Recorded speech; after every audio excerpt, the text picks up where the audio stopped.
course.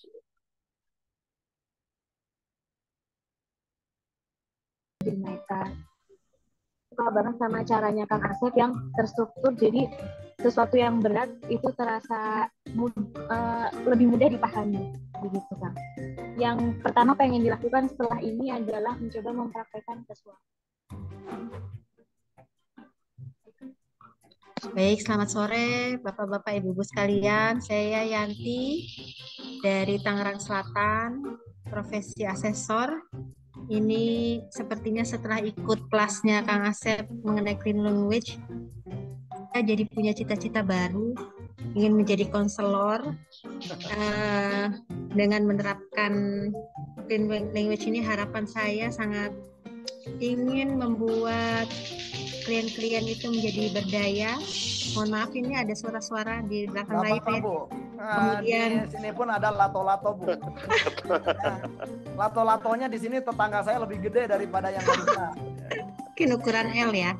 Iya. Kemudian saya juga berharap saya bisa meningkatkan dan mempraktekkan ini kepada minimal lingkup terdekat lebih dahulu sebelum saya nanti meyakinkan diri untuk bisa menerapkannya di lingkup yang lebih besar lagi. Saya menanti pelatihan ini sudah lama, Kang. Karena saya belajar CTC itu sama Pak Jumala kan diberi materi clean language gitu ya. Iya. Dan secara parsial itu saya sudah praktek gitu, tapi tidak selengkap yang saya dapatkan 2 hari. Dan akhirnya yang paling bermakna buat saya itu untuk mengidentifikasi mana outcome, remedy, kemudian itu problem, itu ternyata penting banget. Kalimat saya suka belepotan itu kalau tanya karena tidak fokus di situ. Awalnya jadi baru tahu, oh berarti aku itu nggak jeli gitu. Ketika ada harus tanya di apa gitu ya, ketika ini masih apa atau maaf ini masih problem, kalau ini udah outcome, arahnya pertanyaannya bagaimana, dan itu terjawab hari ini. Dan nanti akan saya praktekkan untuk praktek saya untuk menghadapi klien, dan juga saya punya kelas konseling, mungkin akan saya share juga teknik ini ya. Jadi fokus pada apa nih, kita mau fokus pada problem atau solusi ya, outcome yang sudah dirumuskan oleh klien sendiri. Saya Siti Dahia, profesi saya sebagai psikolog. Dari pembelajaran 2 hari ini, walaupun hari pertama saya hanya dapat bagian awal ya, bagian akhir saya karena ada kegiatan jadi meninggalkan pelatihan. Saya banyak mendapat insight baru nih Pak. Jadi mungkin yang selama ini kayaknya memang benar Pak, itu Kang Asep kayak nyiksa klien gitu di awal-awal, karena dan mungkin itu ya itu yang pertama kali yang mungkin saya sadari, kayak tadi saya bertanya tentang bagaimana untuk penetapan diagnosa, karena itu kan memang terkait mengorek-ngorek gitu ke belakang ya. Nah, dan dengan belajar 2 hari ini saya mendapat insight bahwa lebih baik kita fokus kepada apa yang bisa diberdayakan dari klien ya. Kita membantu mengarahkan klien agar bisa menemukan solusi dengan sumber daya yang ia miliki. Kemudian juga waktu bekerja mungkin waktu konseling lebih efektif karena kita bisa membantu klien-klien yang datang itu dengan kebingungan, nggak tahu masalahnya apa gitu. Datang dia sendiri nggak tahu problemnya apa, masalahnya apa. Mungkin dari latihan-latihan yang tadi diberikan kita bisa lebih menggali ya dan membantu klien untuk mengidentifikasi sebetulnya klien itu mengalami apa, dan kita membantu mengarahkan untuk mencari solusinya dengan apa yang ia miliki. Baik, saya Anita. Saya profesinya sebagai konselor di Puspaga, juga di mungkin di lembaga masyarakat yang ada di rumah saya gitu. Setiap kali saya mempelajari ilmu dari Kang Asep, saya semakin banyak nih hal-hal yang bisa saya lakukan untuk bisa langsung menggali tujuan, kemudian insight pada klien dalam pertemuan yang singkat ya. Walaupun saya sudah 4 tahun ya Kang Asep di Puspaga, selama ini mungkin saya agak terjun bebas ya untuk sebagai konselor. Artinya ilmunya mungkin tidak sefokus sekarang ketika saya belajar sama Kang Asep. Jadi tahun ini mungkin outcome saya adalah memperdalam ilmu-ilmu lain nih, menjadi seorang konselor agar bisa lebih baik lagi lah dalam profesi yang saya jalani. Ini untuk yang kesekian kali ikut kelas kliniknya dengan Kang Asep, karena butuh berkali-kali ya kan kalau saya belajar. Rencana ke depan karena saya juga membuka yang namanya kelas soft skill, berarti ini akan membuat perbedaan yang sangat besar antara saya dengan lembaga yang lain, trainer yang lain, namun yang terutama adalah memberikan manfaat yang jauh lebih banyak untuk para peserta di kelas-kelas NLP maupun kelas-kelas soft skill dan financial planning.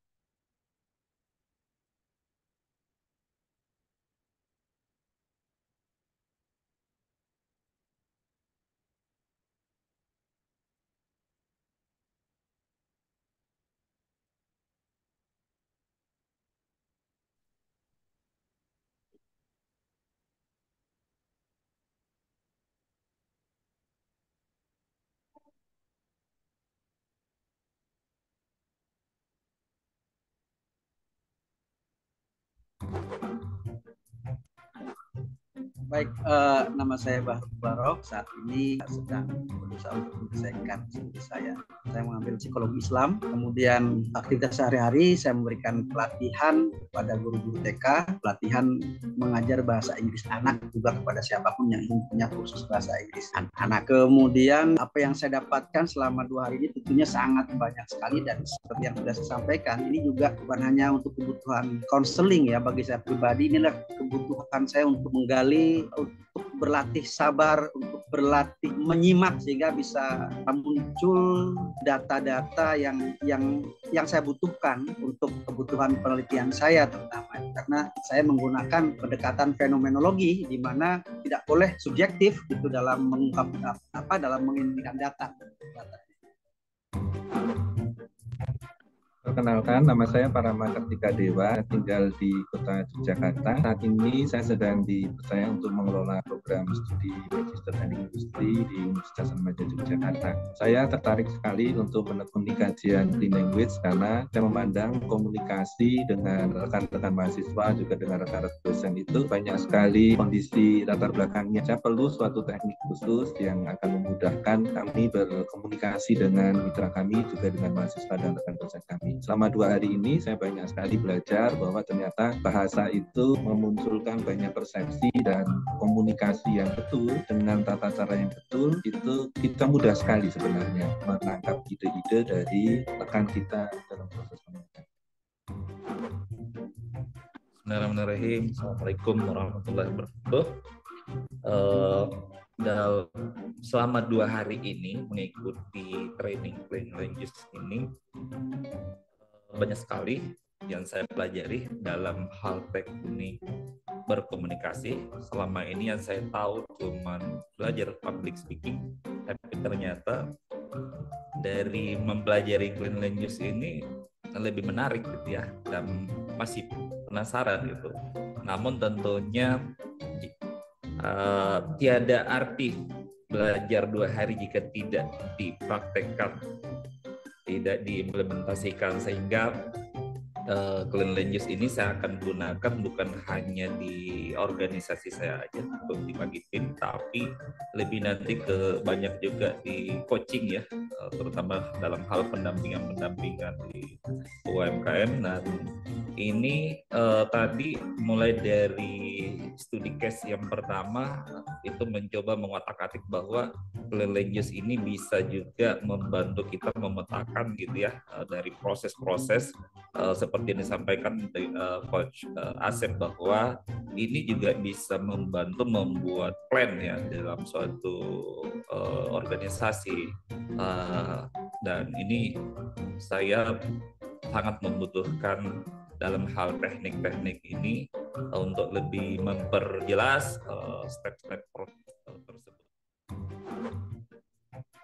Saya merasa beruntung sekali sudah bisa mengikuti coaching workshop ini. itu yang itu memperdalam ya. Ini kalau saya amati itu seperti empati ya, kita tuh berempati kepada klien atau lawan bicara kita, tapi lebih terstruktur, lebih dalam, lebih apa ya? Kalau tadi saya buat catatan itu lebih komplit ya, lebih terstruktur ya. Jadi dan lebih lengkap. Tadi dari segi faktornya, sehingga kita bisa benar-benar memberdayakan si klien atau orang itu sendiri menumbuhkan kemauan. Kalau dalam keluarga ya, menumbuhkan kemauan. Ini bukan apa yang saya mau, tapi apa yang kamu mau. Assalamualaikum warahmatullahi wabarakatuh. Ya, saya Vijaya Maesari, suruh perkenalan lagi ya. Berarti profesi masih sedih sebagai asesor dan sedang ingin menggeluti tentang coaching dan clean language ini sangat membuat saya melakukan hal yang baru. Artinya saya cukup surprise dengan proses-proses selama Kang Asep dengan beberapa peserta yang sebelumnya, di mana akhirnya mereka mendapatkan insight sendiri, mendapatkan jawaban atas mereka sendiri gitu ya, dan bagaimana proses yang Kang Asep yang sangat terstruktur gitu. Tidak ada, ya bisa dibilang kan kerjaannya cuma menanyakan ulang gitu ya, yang terstruktur tentunya. Itu aja nampak gampang tapi sesungguhnya tidak mudah gitu. Artinya powerful sekali metode ini untuk membangkitkan insight itu yang yang terkesan buat saya gitu, dan sangat membantu ketika saya akan menggeluti coaching, di mana coaching kan prinsipnya sama ya, kita tidak boleh mengarahkan, hanya menanyakan ulang, hanya menanyakan pada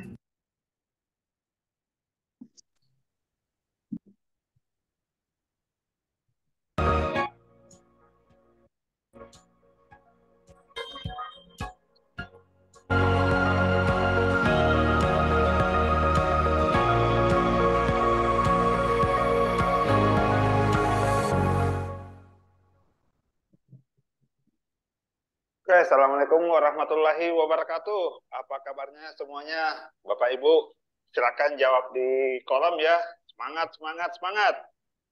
Saya tunggu dulu jawabannya ya. Harus antusias malam ini.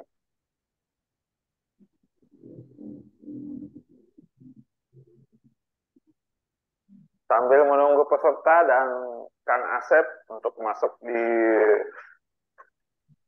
bulan Zoom ini, mari kita bersemangat, bahagia. Semangat.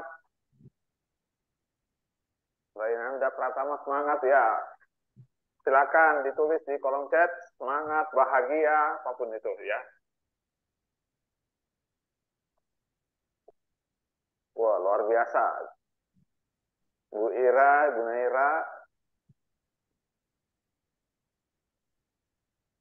Karena sebentar lagi kita akan memulai acara ini sambil menunggu peserta yang lain. Silakan tulis di kolom chat semangat, bahagia, berkelimpahan, apapun itu, karena kata-kata kita ya, ketikan-ketikan jari-jari kita semoga menjadi doa dan diijabah oleh Allah Subhanahu wa taala. Semangat. Pak Adib Setiawan, Ibu Siti. Wah, sudah bergabung Bu Siti. Sampai jumpa Bu di workshop nanti di family terapi.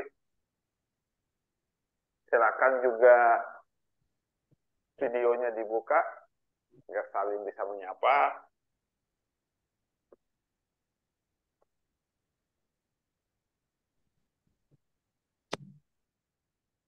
Sambil kita menunggu peserta yang lain, silakan persiapkan mungkin cemilan, teh, kopi. Jadi kita malam ini akan berbincang-bincang santai, bebas, dan teman-teman nanti kalau Kang Asep sudah masuk, silakan Anda raise hand, boleh bertanya di kolom chat ya. Jadi ini adalah bincang-bincang yang santai tentang topiknya clean language. Nah, saya mau tanya nih teman-teman, apakah video yang saya share di grup sudah ditonton? Siapa nih yang sudah tonton? Clean language batch pertama itu. Apakah ada yang sudah menonton? Alhamdulillah, Ibu Laina ya. Wah, luar biasa Ibu Siti Wilian. Masya Allah. Boleh ditulis apa saja yang didapatkan dan boleh juga pertanyaan ditulis. Nanti saya akan bacakan untuk ke Kang Asep ya. Bu Leni sudah. Dan kalau sudah ditonton, boleh silakan nanti berdiskusi dengan Kang Asep. Kita tunggu sebentar. Ini acaranya agak lama, biasanya 1 jam, tapi kita kasih waktu sampai 1,5 jam. Ya, betul Bu, berusaha mengulang apa yang kalian bicarakan. Jadi kita tidak bisa istilahnya kalau Kang Asep mengotori apapun benar-benar clean, bersih ya. Betul Bu, betul. Bisa menjadi pendengar yang baik. Itu kuncinya sebagai terapis, sebagai konselor ya. Kemampuan mendengar, menyimak yang paling terpenting di dalam clean language.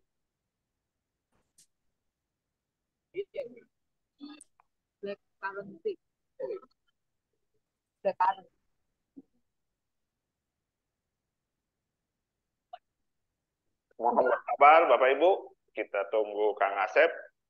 Dan perkenalkan saya Pak Kaimudin Rani yang akan memandu acara ini sampai selesai. Saya dan Kang Asep Harugani dari Lembaga Pelatihan Psikologi, Konseling, dan Psikoterapi Indonesia. Alhamdulillah malam ini bisa mengadakan kembali bincang santai bersama Kang Asep Harugani dengan topik clean language ya. Jadi ini adalah clean language yang kedua yang kita adakan di Zoom ini. Dan teman-teman sekalian, persiapkan, silakan pertanyaan bebas. Anda persiapkan, mumpung Kang Asep nantinya akan menjawab apapun pertanyaan-pertanyaan, dan sangat penting juga kalau berhubungan dengan topik yang berhubungan dengan clean language. Saya pengen tahu ini dari mana saja nih, kalau saya ini dari Bogor ya. Ada yang dari Aceh saya lihat, ada juga yang dari Kabupaten Bogor. Bisa saling kenalan, yang paling jauh dari mana nih? Sambil saya cat dulu Kang Asep.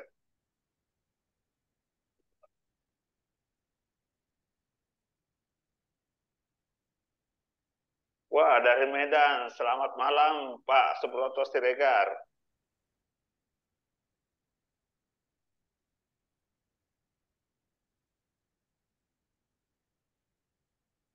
Kita menunggu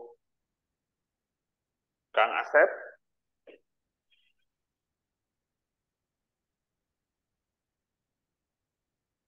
Dari mana lagi nih? Pak Subroto dari Medan.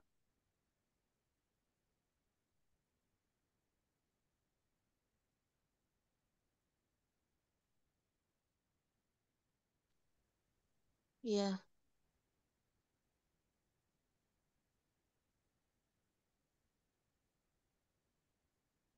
Lailan ya, dari Aceh. Wah, sangat jauh.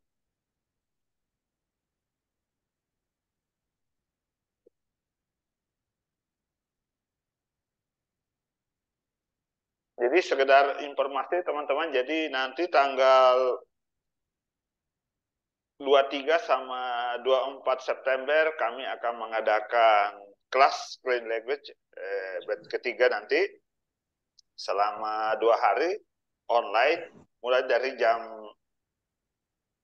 8 sampai jam 5 sore ya. Dan menariknya lagi, ini kita sudah yang nanti insya Allah yang ketiga, dan peserta itu diberikan rekaman untuk bisa diulang-ulang. Di samping juga PowerPoint-nya ya, PPT-nya, semua materi kita berikan kepada teman-teman yang nanti ikut kelas language batch ketiga ini di tanggal 23 dan 24.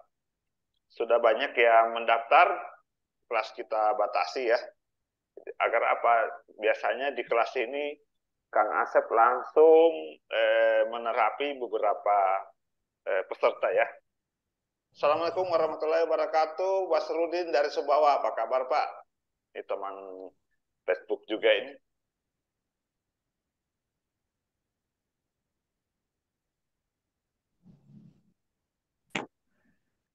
Jadi mungkin ada yang bertanya apa manfaat sebelum Kang Asep ya. Saya ke dulu.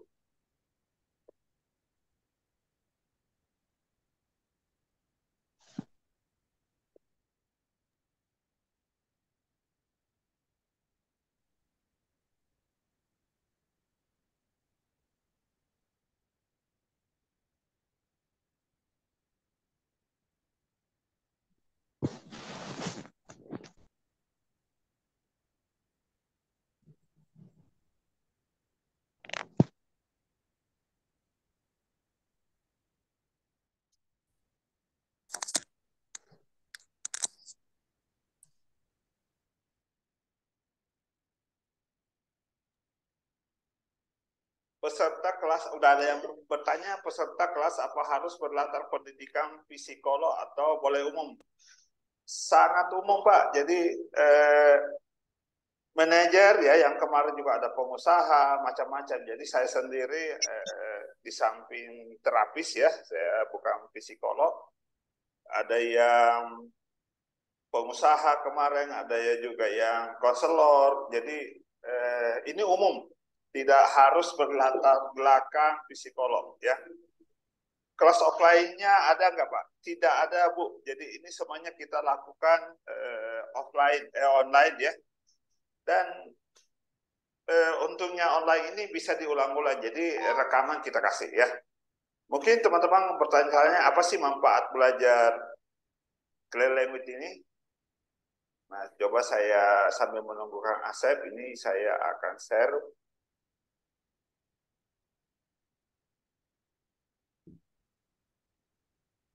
Nah, jadi nanti akan dibahas oleh Pak Asep itu bahwa dengan kita menggunakan clear language ini, saya sendiri sudah lama ya. Jadi saya sebagai hipnoterapis di Kota Bogor, dengan belajar clear language itu sangat memudahkan saya menerapi klien ya. Karena kita dilatih kemampuan menyimak kita, bagaimana kita bertanya ke klien. Bahkan yang menarik adalah kita tidak usah mengetahui permasalahan yang sebenarnya dari klien tersebut. Jadi terkadang kan dia menggunakan metafora, maka kita cuma mengotak-atik metaforanya, ya, maka klien itu bisa sembuh atau bisa mendapatkan insight-insight dari pertanyaan-pertanyaan yang kita ajukan. Baik teman-teman, jadi di sini, jadi manfaat dari belajar clear language ini adalah membantu orang lain membuat perubahan ya yang mereka inginkan dalam hidup mereka. Jadi nanti itu banyak pertanyaan, banyak cara ya, banyak teknik-teknik yang akan teman-teman dapatkan selama 2 hari belajar ya, dan itu full praktek dari Kang Asep Halugani. Inilah yang Bapak-Bapak dapatkan nanti pada saat ikut kelas online-nya selama 2 hari. Semua materi ini akan diberikan oleh Kang Asep dan Anda bisa ajarkan. Setelah ini Anda bisa juga membuat kelasnya ya. Jadi semua materi kita kasih. Rekaman juga kita kasih. Dan kalau ada kelas berikutnya Anda bisa mengulang ya. Seperti itu. Jadi banyak sekali Bapak-Bapak atau Ibu-Ibu mempelajari clear language ini banyak sekali manfaatnya ya. Memperbaiki komunikasi, pemahaman, bagaimana kita menambah keakraban ya, menyajikan informasi yang berharga bagi Anda juga dan orang lain mengenai cara mereka berpikir tentang sesuatu ya. Jadi bukan asumsi kita gitu, seperti itu. Nanti lebih jelasnya akan dijelaskan oleh Kang Asep. Nah ini manfaat yang Anda dapatkan ya. Jadi kita tidak menghindari, sangat menghindari ya, mengarahkan klien berdasarkan asumsi kita sebagai terapis atau begitupun dengan kita bisa pakai dalam parenting ya. di dalam manajemen juga bisa. Saya sendiri di perusahaan ini memakai untuk karyawan-karyawan saya gitu. Jadi ini juga bisa dipakai untuk konseling dan coaching ya, sangat-sangat efektif saya pakai. Jadi kita bisa mengetahui map seseorang dari pertanyaan-pertanyaan yang kita ajukan. Baik, saya lihat dulu apakah Kang Asep sudah bergabung.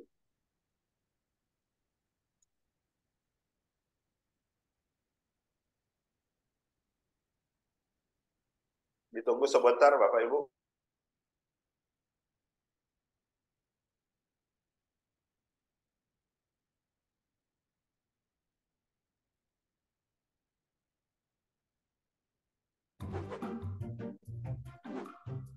Baik, nama saya Bahru Barok. Saat ini sedang berusaha untuk menyelesaikan studi saya.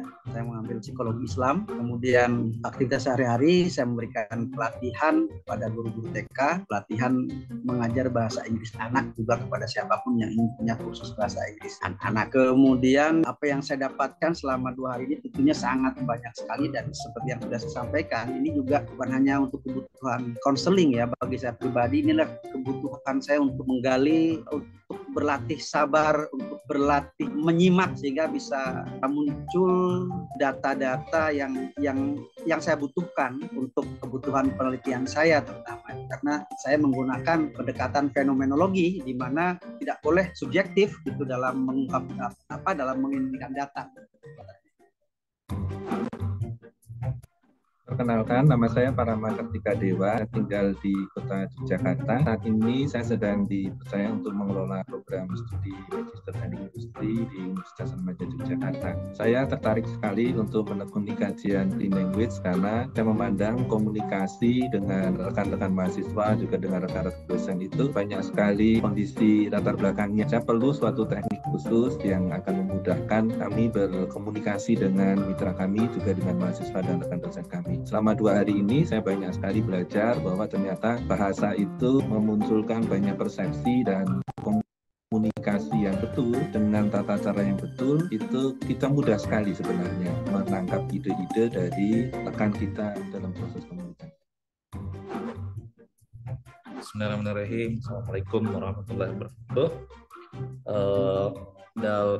Selama 2 hari ini mengikuti training Clean Language ini, banyak sekali yang saya pelajari dalam hal teknik berkomunikasi. Selama ini yang saya tahu cuma belajar public speaking, tapi ternyata dari mempelajari Clean Language ini lebih menarik gitu ya, dan masih penasaran gitu. Namun tentunya tiada arti belajar 2 hari jika tidak dipraktekkan, tidak diimplementasikan, sehingga Clean Language ini saya akan gunakan bukan hanya di organisasi saya aja untuk dibagi tim, tapi lebih nanti ke banyak juga di coaching ya, terutama dalam hal pendampingan di UMKM. Dan ini tadi mulai dari studi case yang pertama itu mencoba mengotak-atik bahwa Clean Language ini bisa juga membantu kita memetakan gitu ya, dari proses-proses seperti yang disampaikan Coach Asep, bahwa ini juga bisa membantu membuat plan ya dalam suatu organisasi, dan ini saya sangat membutuhkan dalam hal teknik-teknik ini untuk lebih memperjelas step-step tersebut. Saya merasa beruntung sekali sudah bisa mengikuti coaching ya, workshop ini. Itu yang memperdalam ya. Ini kalau saya amati itu seperti empati ya, kita tuh berempati kepada klien atau lawan bicara kita, tapi lebih terstruktur, lebih dalam, lebih apa ya. Jadi saya buat catatan itu lebih komplit ya, lebih terstruktur ya. Jadi dan lebih lengkap. seperti tadi dari segi faktornya, sehingga kita bisa benar-benar memberdayakan si klien.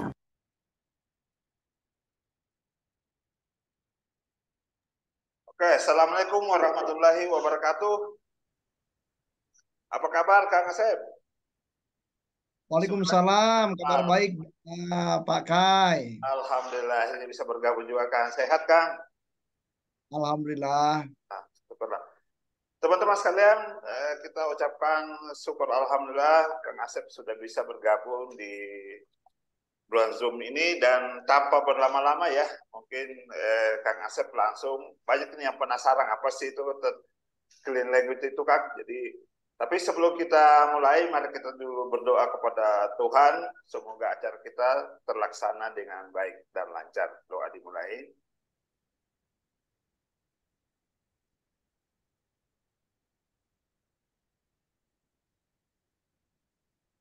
Selesai. Waktu dan kesempatan disilakan Kang Asep. Baik teman-teman, selamat malam. Salam bagi kita semuanya. Assalamualaikum warahmatullahi wabarakatuh.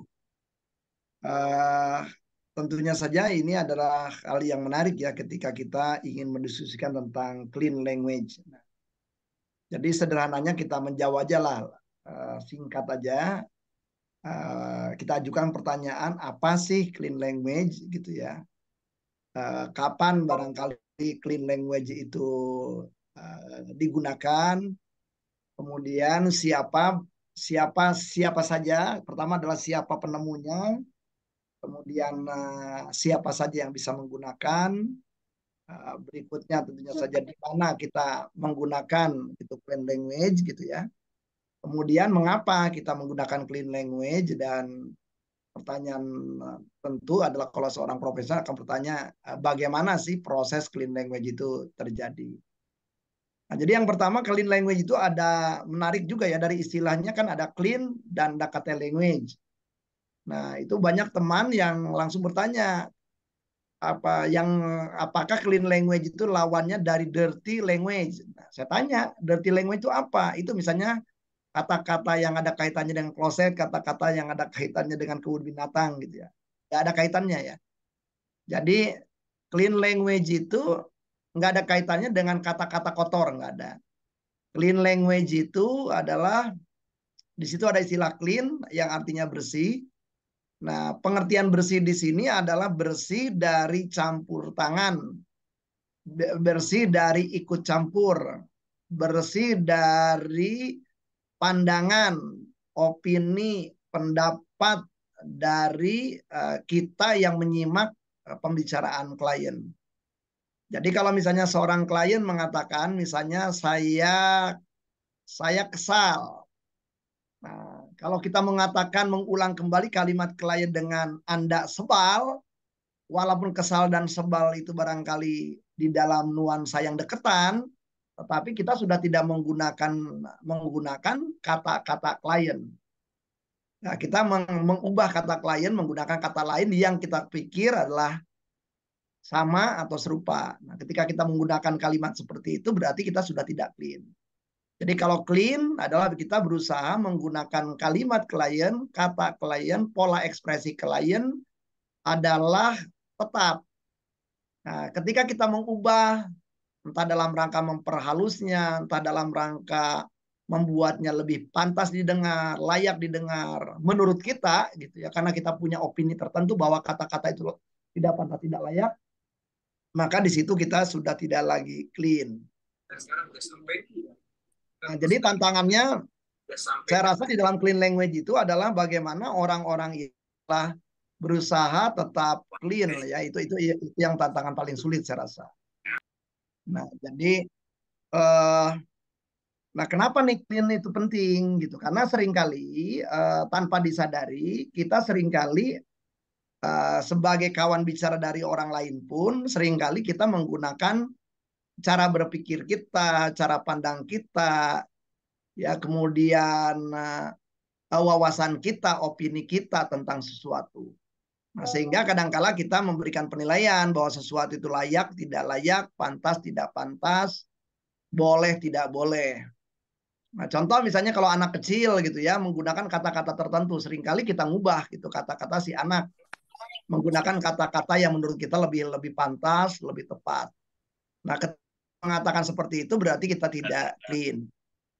Nah, jadi tantangannya berarti sesuatu bisa dinyatakan sebagai clean kalau kita mempertahankan benar-benar bentuk kata, bentuk frase, bentuk kalimat dari klien atau kata kita, termasuk nadanya, termasuk termnya, ya tanpa kita kemudian berusaha mengubahnya. Nah, itulah yang dinamakan clean language. Jadi clean language itu seperti itu. Jadi contoh misalnya di dalam kasus-kasus klinis, ya, saya disclaimer dulu ya, ini pembicaraan saya saat ini adalah pembicaraan orang dewasa. Jadi kalau Anda memahami juga, tolong dipahami sebagai orang dewasa. Misalnya ada klien menggunakan istilah-istilah yang mohon maaf ya karena dia mengalami, ada klien menjadi korban pelecehan seksual dan kebetulan klien ini adalah berasal dari suatu daerah tertentu yang sifatnya to the point dan dia mengatakan seperti ini misalnya. Ya, pada waktu itu saya dikatakan saya didatangi oleh mertua saya dan mertua saya benci sama saya dan mertua saya mengatakan, "Memek lu udah doer, udah nggak pantas itu lu jadi bini anak gua." Misalnya kalimat yang kita dengar itu. Maka bisa jadi barangkali kita jengah, kita nggak nyaman dengan kata-kata tadi, dengan frase tadi, dengan kalimat tadi. Sehingga kita mengubah kata yang tadi tidak pantas, tidak layak dengan kata lain. Misalnya, oh mertua Anda mengatakan bahwa katakan saja vagina Anda sudah rusak. Nah, itu udah beda. Itu sudah tidak clean di situ. Jadi kalau misalnya saja orang itu menggunakan frase, kata, istilah, menggunakan istilah misalnya saja, mohon maaf ya, itu misalnya kata memek doer, maka kita harus mengatakan persis karena si klien menggunakan term itu tanpa memandang bahwa layak tidak layak, semua hal yang disampaikan klien itu layak. Nah, jadi bagaimana kita kemudian tidak terpengaruh, tidak terprovokasi gitu ya oleh kata-kata, ucapan, frase, pilihan kata, pilihan istilah klien tanpa kita berusaha menghakiminya, tanpa kita berusaha mengubahnya, tanpa kita berusaha kemudian melakukan memperbaiki itu yang menurut kita lebih pantas. Nah, jadi benar-benar adalah membolehkan klien benar-benar real apa adanya gitu ya, tanpa kita hakimi dengan pantas atau tidak pantas. Nah, sehingga peristilahan klien, penggunaan bahasa klien, penggunaan frasa klien tetap kita gunakan tanpa kita mengubahnya. Nah, karena itulah itu digunakan dengan istilah clean ya. Jadi clean language itu karena kita menggunakan seluruh peristilahan klien, seluruh kata-kata klien termasuk juga gerak-geriknya juga nantinya juga kalau gerak-gerik itu mau kita tiru pun adalah arah yang dia tunjuk pun kita mengikuti arah perseptual klien. Nah, itu pertanyaan apa itu clean language gitu ya. Nah, siapa nih boleh dikatakan penemu gitu ya? Ya orang yang penemu itu kan berarti clean language udah ada dari dulu juga gitu ya. Yang dinamakan penemunya tuh David John Grove ya. David John Grove itu adalah orang dengan suku bangsa Maori, berarti dari Selandia Baru. Dia adalah seorang yang awalnya adalah tertarik pada dunia sains ya. Kemudian di tengah perjalanan dia tertarik dalam tema-tema terapi. Nah, kemudian dia belajar gitu dan terpengaruh antara lain oleh Virginia Satir, terpengaruh juga oleh NLP pada waktu pertama kali NLP itu sedang dalam masa pembentukan gitu ya, dan juga terpengaruh juga oleh Milton Erickson. Nah, dari terpengaruh itu kemudian dia mengembangkan sendiri gitu. Nah, otomatis ada perbedaan barangkali bagi dia parenting itu jauh relatif lebih penting ketimbang paraphrasing. Paraphrasing itu seringkali diartikan adalah ketika klien berbicara banyak, kita kemudian merangkum kalimat klien yang panjang itu dengan kata-kata kita. Nah, kalau di dalam clean language itu, ketika kita merangkum pun tetap kita harus mempertahankan pola kata, pilihan kata, frase yang dipilih oleh klien. Kira-kira demikian. Nah, karena itu kemampuan listening ini saya rasa adalah menjadi kemampuan penting. Nah, jadi John Grove ya. Jadi David John Grove itu membuat clean language itu dalam rangka apa? Menarik nih, David John Grove itu ya menggunakan clean language itu justru dalam membantu seseorang menyelesaikan masalah-masalah PTSD, psychological trauma gitu ya. Jadi orang-orang yang mengalami post traumatic stress disorder, semua orang-orang yang mengalami PTSD itu rata-rata ketika mengungkapkan kasusnya jarang secara langsung, jarang secara terbuka, tetapi mereka menggunakan katakan saja pola kata, pola kalimat metaforik.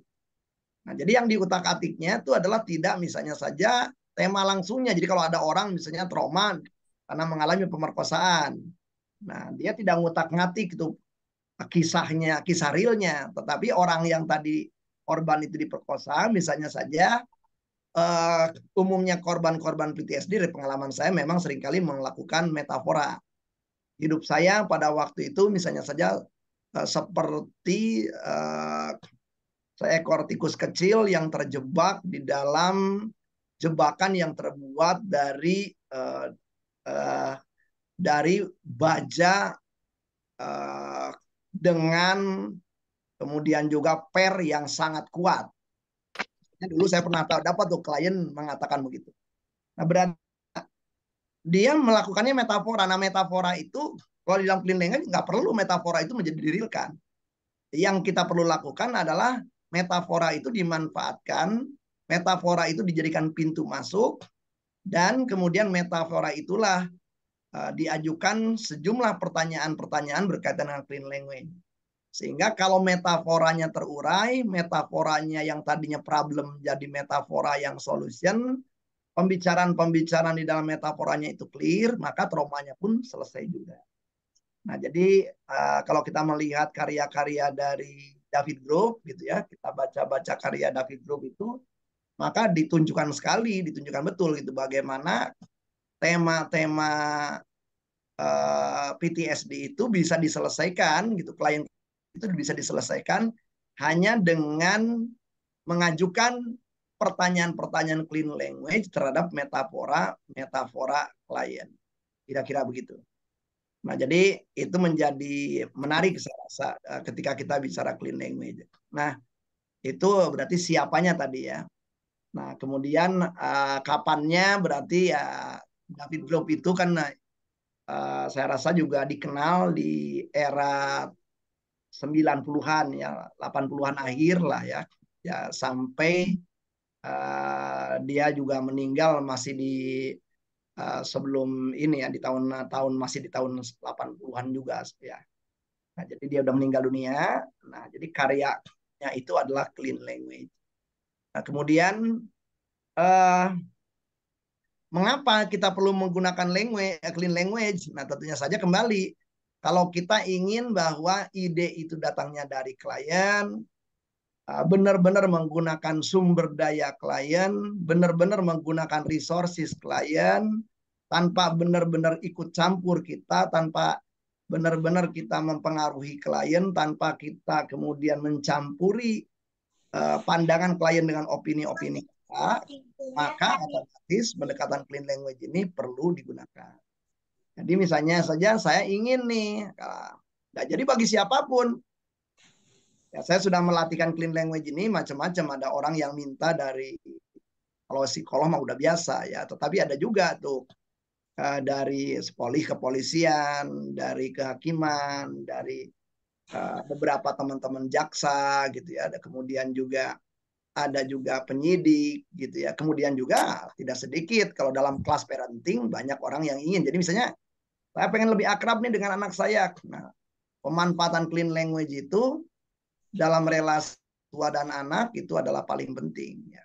Sehingga kita benar-benar tidak terjebak ke dalam penghakiman, tidak terjebak ke dalam menyatakan baik dan buruk. Benar-benar kita memanfaatkan resources dalam diri klien. Nah, kemudian ya, jadi kapan ya sangat tergantung. Kalau misalnya saja dalam situasi Anda yang memang mempunyai cukup waktu, tidak sifatnya darurat gitu ya. Kemudian juga benar-benar Anda ingin memanfaatkan hanya klien, memanfaatkan resources klien, ya berarti pendekatan itu bisa digunakan. Nah, tetapi kalau Anda darurat, misalnya ada kebakaran gitu di ruangan gitu ya.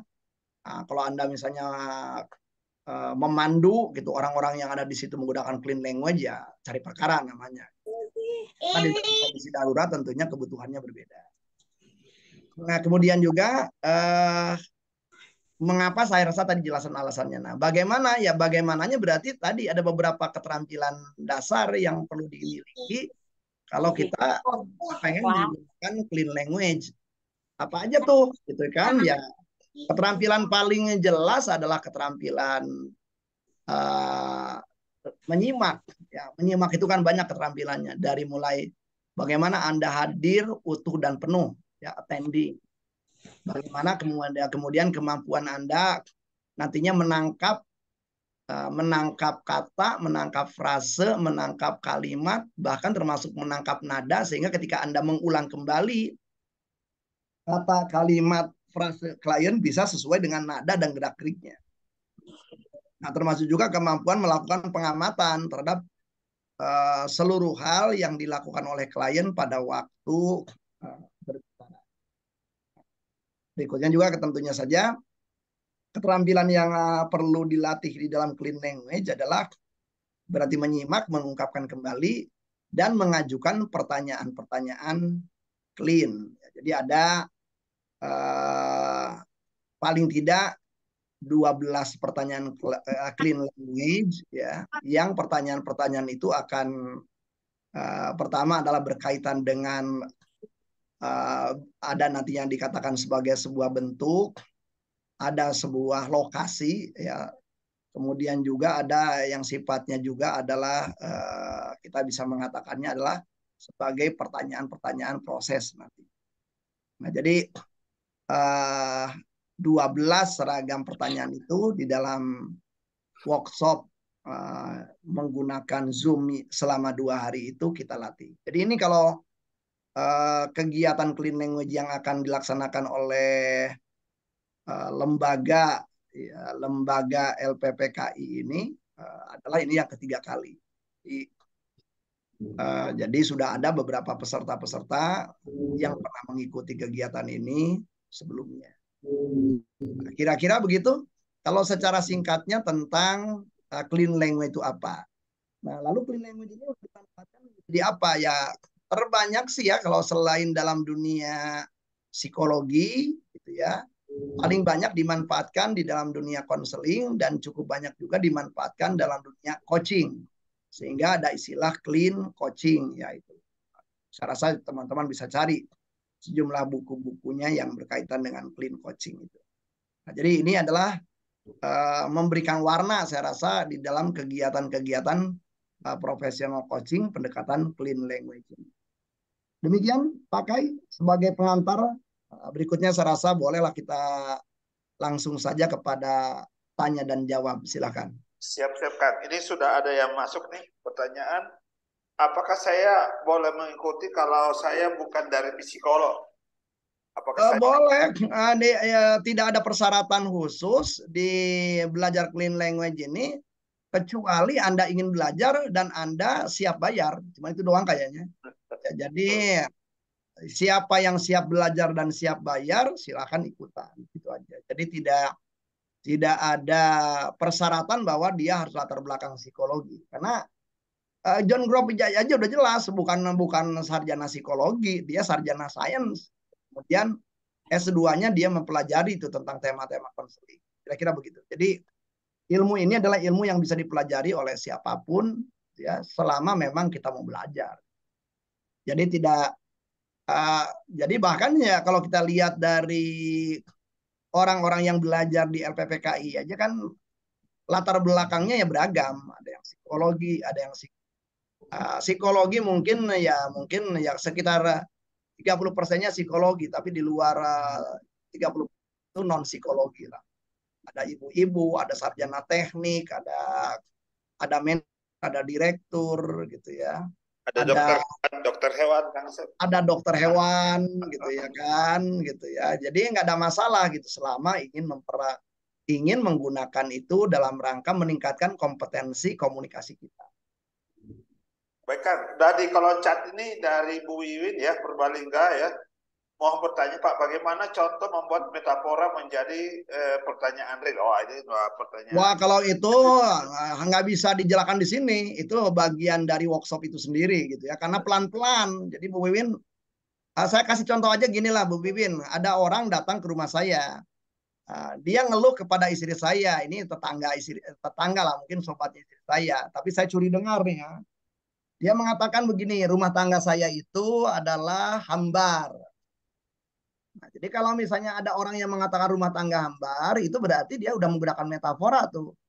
Nah, berarti kalau saya yang menjadi pendengar, saya akan, karena itu dia ngobrol dengan istri saya, maka istri saya yang ngajaknya, emang terjadi apa di keluarga kamu? Malah jadi real kalau istri saya, karena kan belum belajar. Kalau nah, saya setelah istri saya itu panjang lebar gitu ya, dan saya turun, nah si tamu itu masih ada. Nah, saya coba dengan cara clean language. Ibu mengatakan bahwa rumah tangga ibu hambar. Nah, dan saat rumah tangga ibu hambar, apa sebenarnya yang ibu inginkan dari rumah tangga ibu? Itu pertanyaan clean language. Si klien mengatakan, saya ingin rumah tangga saya itu menjadi enak.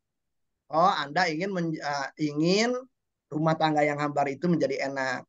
Sementara rumah tangga Anda saat ini hambar dan Anda ingin rumah tangga Anda enak, apa saja yang perlu Anda lakukan dalam rangka dari hambar supaya membuat rumah tangga itu menjadi enak.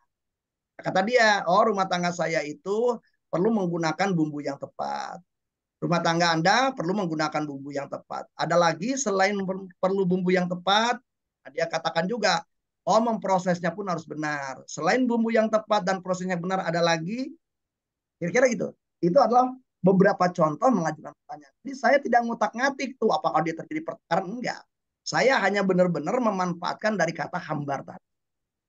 Nah, dan ujung-ujungnya tetap metafora gitu. Oh, saya akan melakukan ini dalam rangka tepat, saya akan melakukan A, B, C, dalam rangka proses yang tepat, saya melakukan D, E, F. Langkah-langkahnya gitu. Nah, jadi setelah ujung-ujungnya tuh Anda akan melakukan langkah tadi tuh dalam rangka bumbu yang tepat 1, 2, 3 A, B, C, dalam rangka proses yang tepat D, E, F. Apakah dengan A, B, C, D, F itu memastikan rumah tangga Anda menjadi enak? Kata dia, ya. Ya, kapan Anda akan mulai nih membuat proses ini, membuat langkah ini ya? Dia bikin action plan-nya. Nah, jadi saya benar-benar jadi orang yang bersangkutan tetap rahasiakan tuh temanya apa yang sedang terjadi. Tetapi di dalam benak dia, kata yang tadi bumbu, proses, ya itu di dalam benak dia sebenarnya sudah ada bentuk lain gitu. Bentuk metaforiknya seperti itu, tapi bentuk realnya apa, ngapain dia yang tahu. Salah satu kegunaan dari clean language itu adalah orang tetap dengan rahasianya, tidak perlu dibongkar-bongkar rahasianya, cukup dengan kita membantu metaforiknya, dia juga tema realnya itu pun juga terbaiki. Kira-kira begitu langkah kalau saya kasih contoh sederhana dari klien yang pernah saya tangani. Dan nanti itu dipertajam selama 2 hari ya Kang Asep ya. Betul. Ya. Nah, kemudian pertanyaan dari Bu Leni Munir nih, apakah clean language bisa diterapkan pada semua klien tanpa melihat riwayat kesehatan mental? Sederhananya ya otomatis ya. Kembali berarti kan saya rasa gini ya, pertanyaannya kan sama aja. Anda dapetin klien anak-anak, Anda dapetin klien dewasa. Apa sih sebenarnya yang membuat kita bisa ngobrol akrab dengan klien? Ya otomatis kan klien itu terasa sama kita. Berarti ya building rapport atau membangun keakraban, kedekatan adalah tema penting. Ya karena salah satu dari yang menyebabkan keberhasilan dari kegiatan konseling adalah kalau kliennya terasa sama kita, ya kalau kliennya akrab dengan kita. Nah, jadi teknik itu nomor 100 Nah, kalau kita belum akrab ya mau pakai teknik apapun juga nggak berhasil.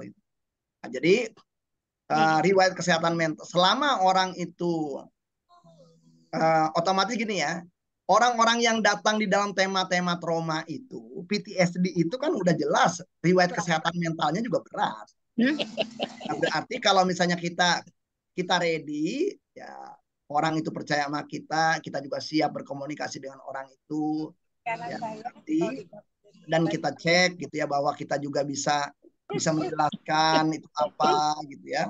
Maka dengan demikian itu bisa kita atasi. Kira-kira demikian. Kemudian dari pertanyaan Anyan, malam, bagaimana jika lawan bicara menggunakan bahasa yang berbeda dengan bahasa kita?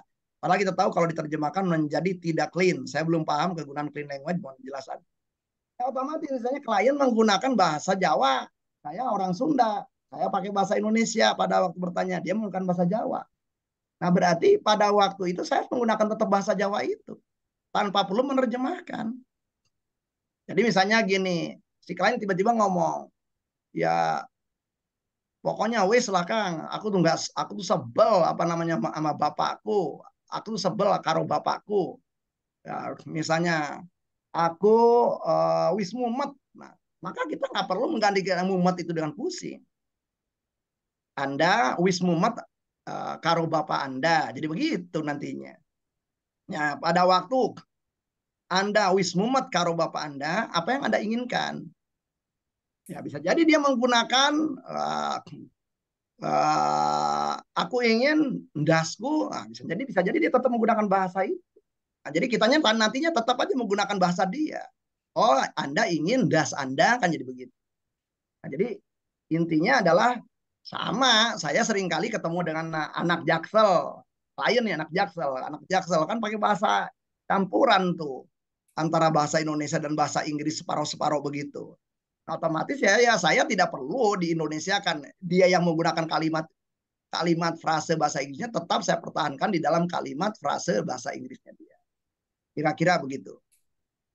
Oke, berikutnya ini ada Subroto Sirega. Berarti kalian langsung bisa menjadi pemandu atau navigator dalam bentuk pertanyaan. Betul? Kira-kira begitu.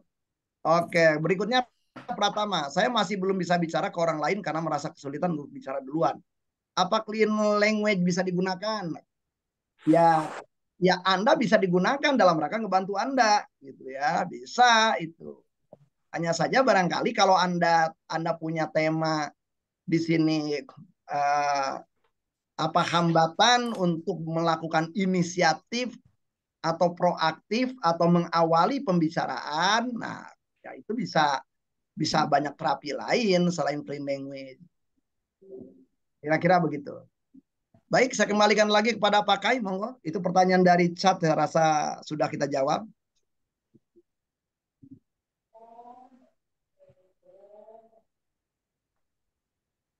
Oke, silakan. Kalau ada teman-teman yang ingin mengajukan, monggo ya, bisa langsung juga buka mic ya, monggo. Oke, ini. Baik, Kang, pertanyaan selanjutnya. Nah, ini pertanyaan dari Bu Wiwin lagi. Bagaimana cara menggunakan clean language kepada anak supaya tidak terjebak pada sikap menghakimi? Simple. Pertama, pada Anda dengan anak Anda, ya sulit kalau Anda udah terlibat secara emosi, gitu. Nah, berarti Anda sendiri memandang anak juga harus sebagai kawan bicara, bukan dia sebagai anak Anda. Nah, kalau udah dia anak saya, harus ngikutin saya, ya sulit. Kalau udah kayak gitu, otomatis akan menghakimi. Nah, berarti dalam clean language itu kan nadanya pun netral, tidak ada tendensi apa-apa, tidak ada tendensi kita merasa bahwa kita orang tua, dia anak. Nah, berarti benar-benar harus netral dulu tuh.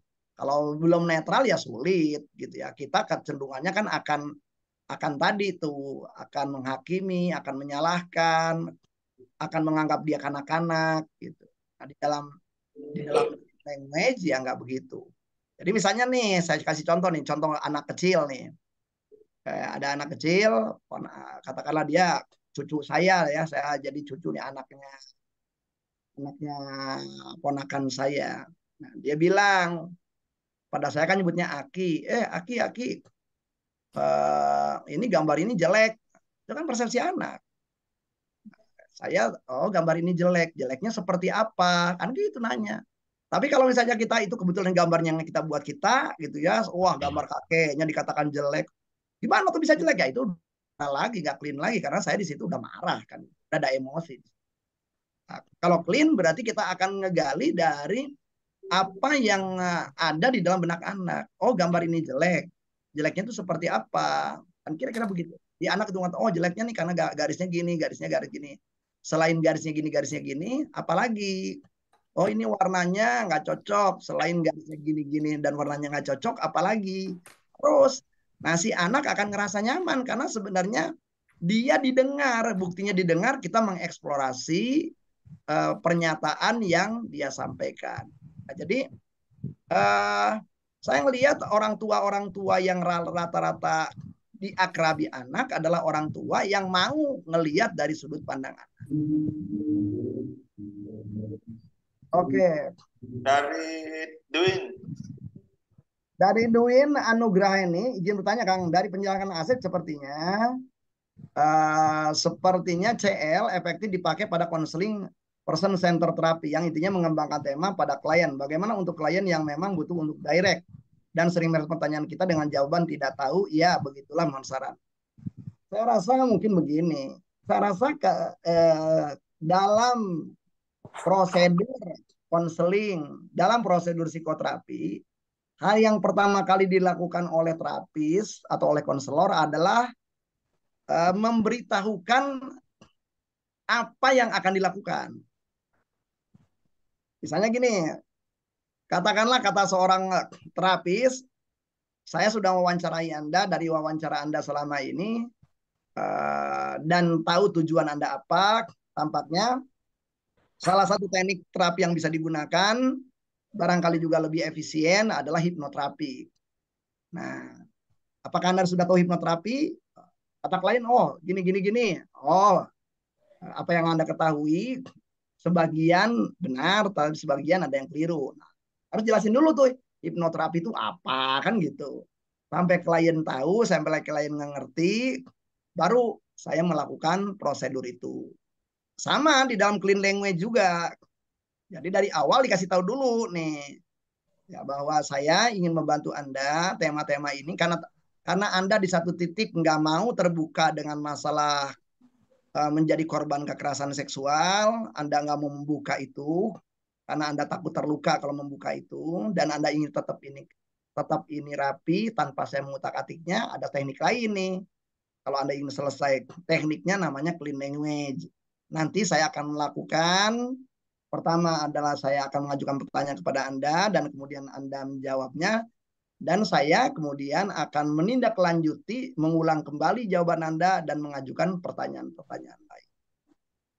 Dan saya tidak akan mencampuri jawaban Anda, tidak akan memberitahu kepada Anda, meskipun Anda mengajukan pertanyaan-pertanyaan apapun kepada saya, tetap saya hanya akan mengulang kembali jawaban Anda dan mengajukan pertanyaan-pertanyaan lain. Apakah Anda bersedia dengan sebuah teknik seperti itu? Gitu dulu. Jadi ada itu dulu lah. Kalau kliennya bersedia, walaupun dia yang terbiasa directing pun, nah, ya, jadi klien directing atau klien itu person center kembali gitu kepada kenapa direct, kenapa person center, nah sangat tergantung. Gitu ya. Kira-kira gitu, Bu Duin, ya dari pengalaman aja itu ya. Mbak Winda, terima kasih untuk materi ini. Mohon penjelasan terkait dengan penggunaan clean language dalam terapi bersama pasien. Bagaimana caranya kita bisa membantu pasien tanpa pasien membuka cerita terkait dengan traumanya. Karena saat ini bahkan terkadang digunakan berbagai metode untuk mengetahui pengalaman tidak menyenangkan pasien. Ya kembali, tadi ya caranya gunakan metaforik klien. Misalnya ada klien nih, pengalaman ya, ada klien yang dihianati oleh keluarga besarnya. Dia mengatakan dari awal, saya ini malu Kang Asep kalau untuk bercerita langsung. Oke lah, gini aja. Pengalaman Anda itu kalau dianalogikan ke hal lain, itu seperti apa? Nah, kebetulan orang ini nih punya bengkel. Dia mengatakan seperti, nah, Dia mengatakan, saya ini punya masalah seperti mobil balap ya yang tiba-tiba mogok. Kira-kira begitu. Nah itu kan saya nggak tahu masalah realnya apa. Oke, nah jadi saya bilang, saya ulangi. Jadi masalah Anda tuh seperti ya mobil balap yang tiba-tiba mogok. Dan sementara Anda mempunyai masalah seperti mobil balap yang tiba-tiba mogok, Anda ingin mobil balap itu seperti apa? Gitu nanya saya. Nah, jawabnya, oh saya pengen anu, saya pengen anu. Nah, jadi nantinya saya tidak ngotak-ngatik masalah realnya. Yang saya utak-atik adalah metaforanya, analoginya. Demikian Mbak Winda. Jadi nah, kliennya juga ujung-ujungnya tentunya saja di dalam pertanyaan-pertanyaan yang berkaitan dengan clean language itu ujung-ujungnya bertanya tentang how to cope gitu. Gimana caranya menuju goals, proses saja. Tetapi bedanya barangkali yang ditanya oleh saya bukan masalah realnya dia, tetapi masalah yang sudah dimetaforikan, masalah yang sudah dianalogikan. Nah, jadi sama saja dinamakan metafora itu kan ada perbandingan dua hal nih. Ini real, ya ini analoginya kan gitu ya. Jadi ketika orang nggak mau dikutak-atik di sekitar sini, yang diutak-atiknya yang di sebelah kanannya. Kira-kira demikian. Berikutnya dari pertanyaan Hawa. Izin bertanya, kasus-kasus apa yang bisa menggunakan teknik ini dan kasus apa yang tidak bisa menggunakan teknik ini. Ya. Saya ingin nyoba ya, selama gini aja lah, PTSD aja itu kasus berat itu di dalam tema-tema psikologi. Kasus berat aja selama kliennya bersedia bisa. Apalagi kasus-kasus yang di bawah PTSD. Nah, yang kedua, berarti ya, tadi kasus apapun walaupun PTSD, kalau kliennya nggak mau menggunakan teknik itu ya nggak bisa juga dipakai. Jadi intinya adalah berarti kesiapan klien mau menggunakan metode itu. Nah, berarti yang kalau kasus di mana klien butuhnya adalah langsung arahan, nggak cocok pakai clean language. Misalnya gini nih, ada klien tahu saya itu mantan direktur HR di multinasional company.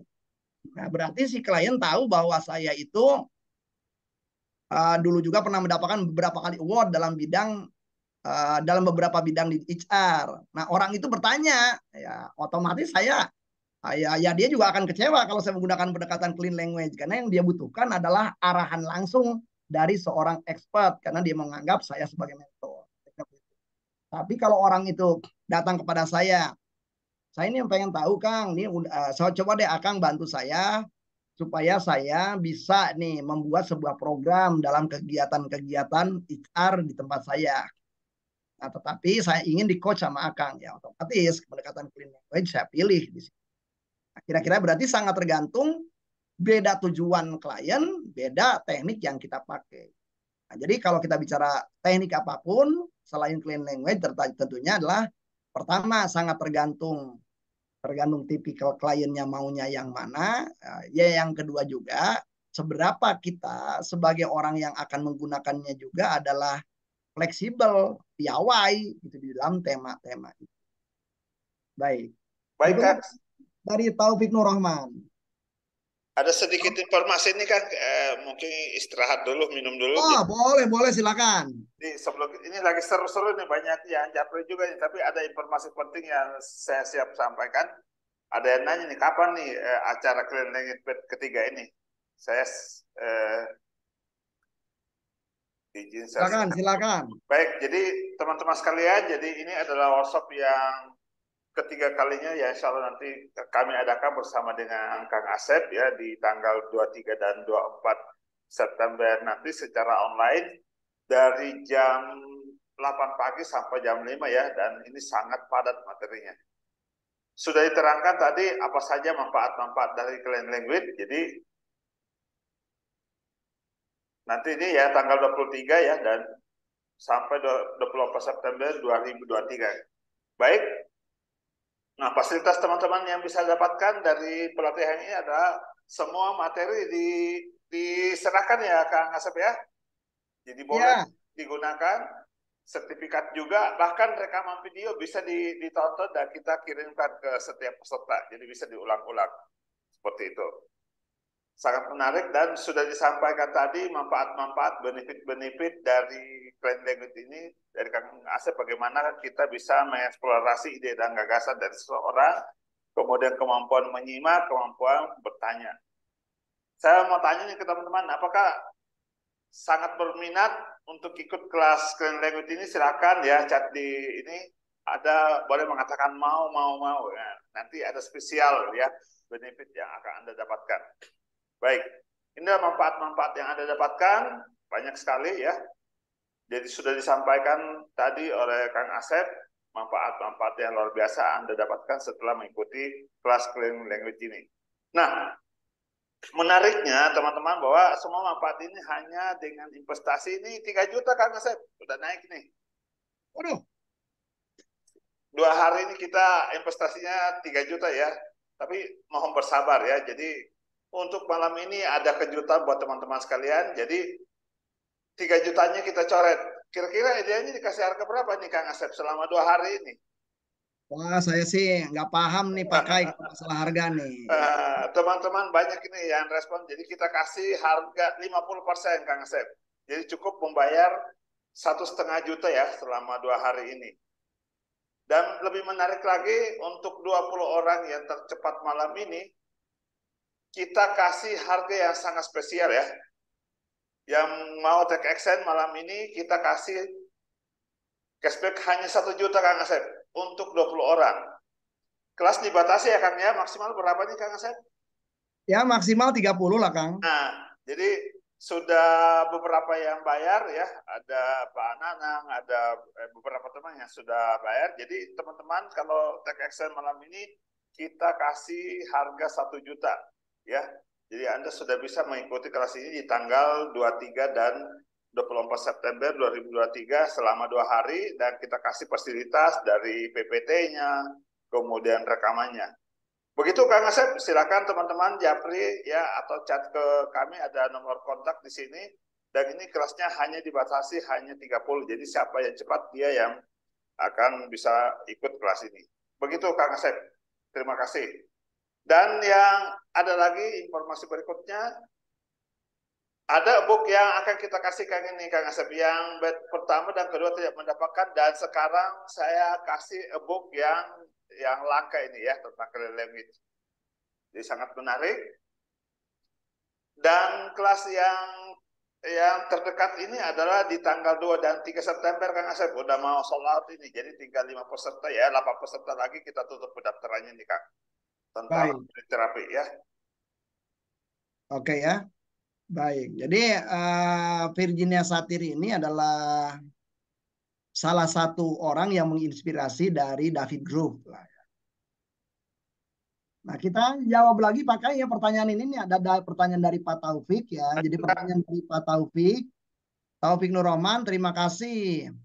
Saya Taufik dari Magelang, izin bertanya, bagaimana menggunakan Clean Language saat menasihati siswa yang sering melanggar peraturan? Misalnya menggunakan HP untuk mengakses medsos atau game selama jam pelajaran.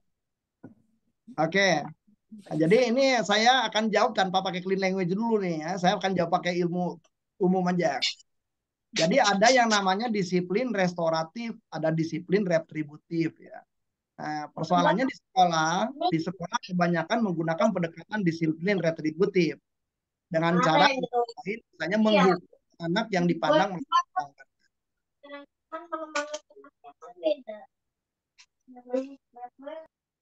Oke, ini saya nggak tahu nih siapa yang bocor nih ya. Nah, oke. Nah, jadi kembali nih, anak melakukan pelanggaran. Pelanggaran itu kata siapa? Kata si guru. Berarti jam pelajaran. Nah, pertanyaannya kenapa harus katakanlah ya. Nah, berarti nih pada waktu game selama pembelajaran dan anak medsos atau game. Nah, itu ada sebuah aturan yang sebenarnya bisa dibuat bersama gitu di dalam kelas. Jadi tantangannya adalah bagaimana guru membuat aturan bersama di dalam kelas supaya kelas itu menarik. Dan aturan itu bisa dibuat menggunakan clean language. Nah, jadi kita bisa mengatakan misalnya dari awal gitu ya, bahwa supaya kelas ini nyaman, nah, maka diperlukan ada ABC. Nah, supaya terjadi ABC, apa saja usulan-usulan kalian. Nah, jadi datangnya nanti handphonenya ditaruh dulu, tidak menggunakan handphone pada waktu pembelajaran. Ide-ide itu bisa datang dari siswa. Nah, jadi penggunaan pertanyaan-pertanyaan dan listening seperti itu bisa digunakan. Jadi saya pernah menggunakannya tuh di beberapa sekolah, nyontoin aja kepada guru-guru bahwa aturan itu ya nggak perlu datang dari guru. Guru itu cuma menyampaikan aja tujuan akhirnya apa. Nah, proses menuju tujuan akhir itu yang menjadi didiskusikan oleh siswa. Jadi yang pertama itu saya rasa. Jadi pelanggaran itu seringkali terjadi karena tadi yang pertama aturan pun tidak jelas. Yang kedua ya barangkali juga kelas juga tidak menarik ya, sehingga anak lebih baik main handphone atau menggunakan medsos. Nah, dan menarik juga di situ kan berarti ada penggunaan medsos. Nah, di kelas menggunakan media sosial, saya lebih ngelihat ya kenapa tidak handphone itu dimanfaatkan dalam pembelajaran. Jadi bisa juga digunakan dalam pembelajaran sehingga alih-alih mereka menggunakan medsos, menggunakan handphone, gadget itu dalam rangka bermedsos ria gitu ya, dia justru bisa dipakai itu dalam rangka pembelajaran. Nah, itu dulu. Nah, kalau toh Anda sebagai wali kelas nih atau Anda sebagai siswa perlu gitu melakukan bimbingan terhadap siswa yang dalam tanda petik melanggar peraturan ini, ya berarti mohon maaf, tadi perlu dilihat dulu tadi tuh secara globalnya aksi reaksi dari tema-tema melanggar peraturan itu apa. Kemudian Anda mau menggunakan pendekatan apa? Pendekatan retributif atau pendekatan restoratif? Jadi perlu barangkali menggunakan pendekatan restoratif. Ya, pendekatan restoratif itu terpenting adalah bagaimana anak, tujuannya bukan menghukum anak, tujuannya adalah bagaimana anak berperilaku yang benar, berperilaku yang tepat pada waktu di kelas. Nah, berarti mau tidak mau itu berarti respon yang perlu di dalam rangka supaya anak mau berbuat perilaku tertentu di kelas itu kembali ke dalam manajemen kelas gitu ya. Nah, otomatis di situ keterampilan guru dalam memanage kelas, keterampilan guru dalam membuat pelajaran menarik bagi seluruh siswa, keterampilan guru bagaimana membuat pembelajaran itu sesuai dengan gaya belajar siswa, bagaimana kemudian menyampaikan materi sehingga materi itu sama menariknya seperti games gitu ya, menjadi tema-tema penting dibandingkan penggunaan clean language. Jadi kalau dalam tema itu saya akan menggunakan pendekatan itu tuh ya, ketimbang barangkali menggunakan pendekatan clean language. Jadi tema-tema pertanyaan Anda itu adalah tema-tema namanya adalah bagaimana membangun disiplin positif di kelas. Nah, berarti itu lebih baik dijawabnya pakai itu dulu lah. Karena di dalam tema-tema clean language itu yang paling bagus itu kalau temanya itu klien datang kepada kita. Gitu ya. Bukan Anda yang kalau Anda pengen negur orang, nasihatin orang itu kan idenya dari Anda. Beda tuh. Otomatis kalau misalnya pengen datangnya dari kita perlu melakukan building rapport dengan orang itu. Si anak yang tadi itu harus ngerasa nyaman dulu dengan Anda. Sehingga dia bisa diajak bicara, dia menganggap Anda sebagai kawan bicara, bukan Anda sebagai orang yang akan menghukum dia. Nah, jadi agak sangat sulit lah tema-tema tadi kalau misalnya anak memandang kita adalah orang yang dipandang berkuasa. Usaha clean language di situ, karena di dalam clean language itu adalah rasa trust, rasa percaya orang itu kepada kita sebagai kawan bicara, perlu ada sebagai prasyaratnya. Tetapi dalam konteks tadi udah sangat sulit, si anak udah ditempatkan sebagai dalam tanda petik tersangka atau orang yang patut dipersalahkan. Apalagi kalau tujuan kita datang kepada anak ujung-ujungnya adalah nasihat. Nah, menasihati aja udah bukan tujuan dari clean language gitu. Nah, tujuan dari clean language itu kalau tahu digunakan bisa kalau Anda menggunakan pendekatannya disiplin restoratif atau disiplin positif. Tapi kalau menggunakan disiplin punitif yang selama ini terjadi di sejumlah sekolah, nggak akan cocok clean language. Tapi kalau disiplin restoratif akan cocok. Oke, misalnya tadi anak udah mau apa sih fakta yang kamu lakukan tadi? Oh, saya main handphone. Oke, kamu main handphone. Dari situ bisa clean language itu dipakai. Dengan kamu main handphone, apa saja efeknya pada diri kamu? Pada teman-teman lain apa? Nah, jadi benar-benar berangkatnya dari sudut pandang anak. Nah, kemudian upaya apa yang kamu perlu perbaiki ketika kamu tahu efek-efeknya seperti itu? Upaya apa yang akan kamu perbaiki ketika kamu menganggap bahwa ini mengganggu teman sekolah, mengganggu guru kamu? Akan jadi gitu nanyanya dari sudut pandang anak. Nah, langkah-langkah apa saja yang bisa kamu lakukan saat ini dalam rangka memperbaiki itu? Akan begitu kira-kira pendekatannya.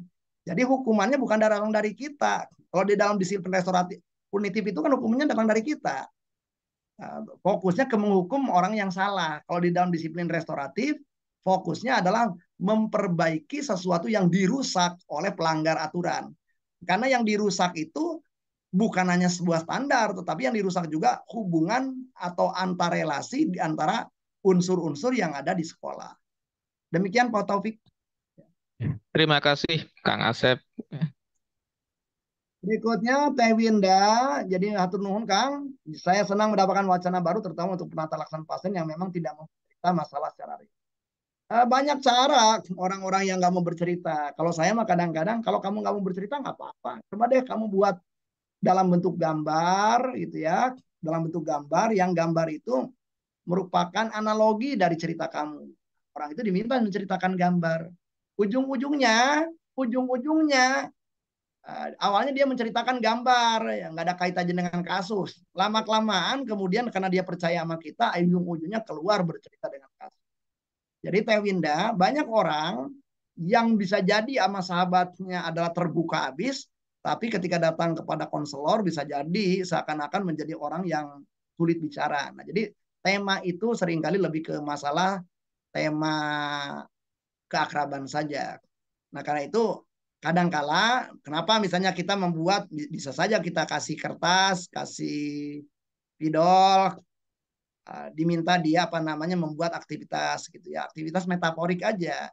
Coba kalau misalnya masalah yang kamu alami ini bisa jadi malu untuk diceritakan. Coba deh kamu buat gambar apa terserah kamu, tetapi gambar itu analogi gitu ya dari kasus yang kamu alami. Nah, nantinya kita setelah dia gambar, pada waktu dia ngegambar itu kan sebenarnya orang yang bersangkutan berusaha mengubah kode aja, itu kode dari masalah real ke kode masalah analogi. Nah, artinya kalau orang itu udah mampu mengungkapkan secara analogi, peluang dia untuk mudah untuk bercerita gampang. Lalu setelah itu ngapain? Tanya tentang gambar. Ini gambar apa?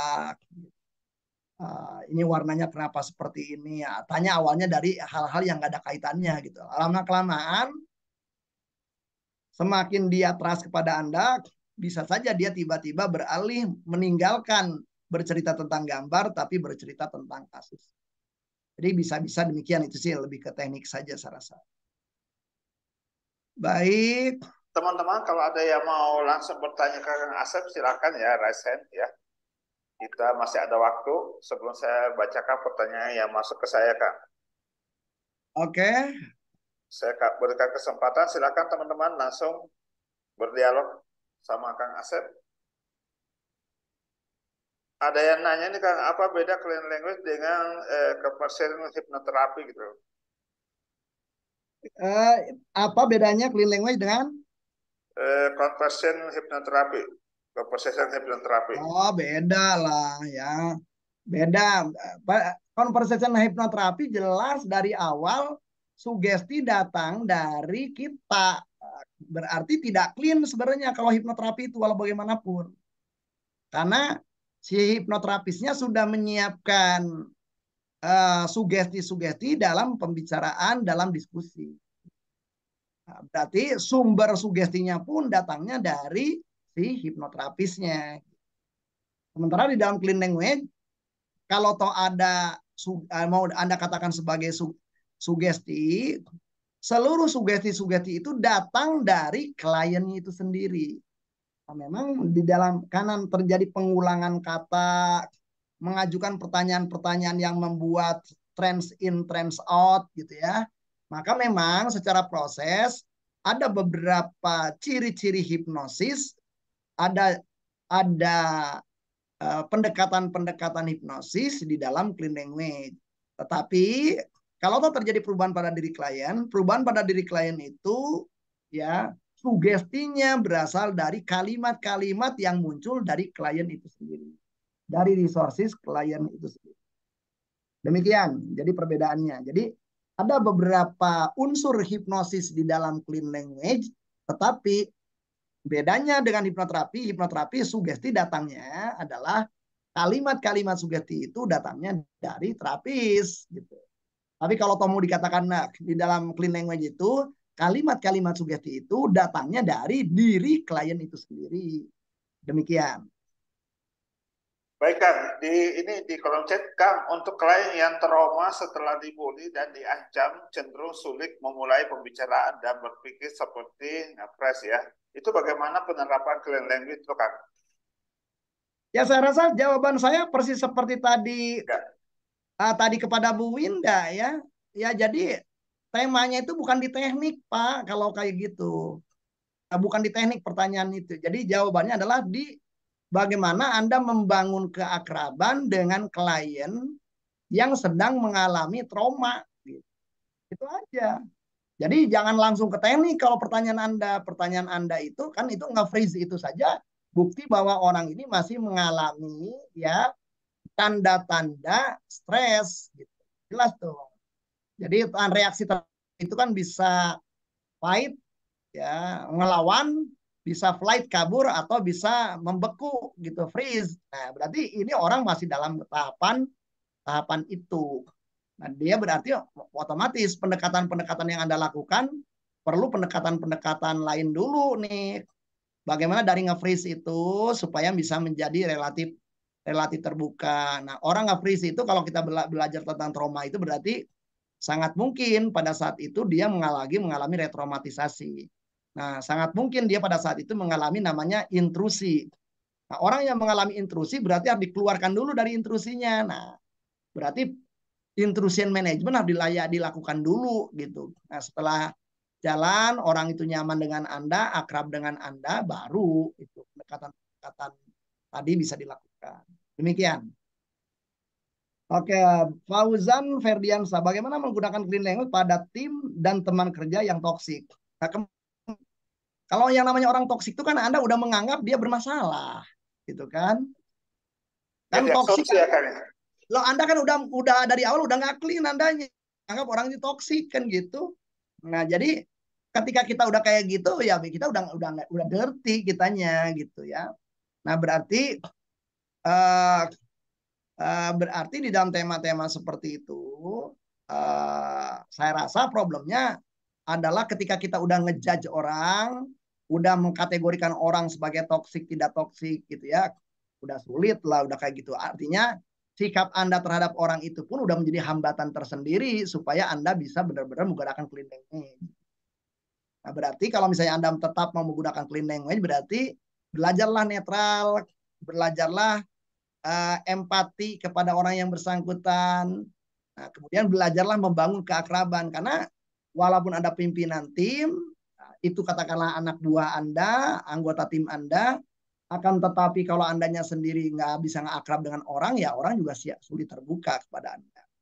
Jadi kembali ke dalam tema paling awal, teknik apapun, karena ini adalah dalam rangka mempengaruhi orang lain atau membantu orang lain, berarti tetap pertanyaannya adalah tadi apakah kita mau nggak membangun keakraban, karena itu adalah dasar landasan untuk teknik-teknik terapi apapun termasuk clean language. Nah, jawaban ini juga sama jawaban untuk Bu Agati. Untuk kasus bipolar bisa nggak pakai clean language? Pertanyaan bisa tidak itu bipolar itu kan ya, diagnostik. Bipolar itu diagnostik. Orang ada di polar kiri atau polar kanan, ada polar manis, ada polar depresif gitu ya. Nah, saya pernah nangani beberapa klien bipolar. Nah, dengan clean language itu digunakan, akhirnya dia tahu gitu apa yang perlu dia lakukan ketika tubuhnya itu sendiri memberikan tanda akan ke polar manis apa yang akan perlu dia lakukan kalau dia udah tahu bahwa dari sensasi di tubuhnya polarnya akan mengarah kepada yang depresi. Nah, sehingga yang tadinya dia dikuasai oleh gejala bipolar, sekarang dia bisa manage bipolarnya itu. Kira-kira begitu. Jadi kembali, kok bisa? Ya jawabannya kembali lagi tadi. Berarti akrab dulu, orang itu percaya sama kita, orang itu yakin sama kita, maka teknik-teknik apapun saya rasa bisa kita ekspor. Termasuk clean language. Demikian. Baik teman-teman, silakan kalau ada yang mau bertanya langsung kita berikan kesempatan ya. Waktu tinggal 12 menit lagi, silakan dimanfaatkan dengan sebaik-baiknya. Dan saya mengingatkan kembali bahwa insya Allah tanggal 23 dan 24 workshop online Clean Language akan kita adakan selama 2 hari dan dibimbing langsung oleh Kang Asep Harul Ghani, dan ini banyak praktek. Demikian, dan ini adalah yang ketiga kalinya. Nih ada yang nanya nih, sebenarnya sudah di ini ya Kang ya, apa namanya, udah diterangkan bahwa kalau saya hanya lulusan SMA, apakah saya mampu mengikuti kelas ini? Selama ini yang ikutan kelas kita itu kebanyakan justru bukan sarjana ya, gitu. Kalau saya amatin, bukan sarjana gitu. Tanya nih Pak. Ya karena bukan sarjana ya bisa saja gitu, selama dia mau belajar. Selama aktif menjadi peserta gitu ya, aktif ya. Kalau pasif doang nggak ngerti diem ya susah. Berarti kan kembali belajar apapun selama sikap pembelajarnya adalah aktif, ya dia mau nyimak, mau mengajukan pertanyaan, ya otomatis bisa diikuti walaupun oleh pendidikan SLTA. Gitu. Mau tanya nih Pak. Ya silakan present Bu, nanti di play ya, silakan.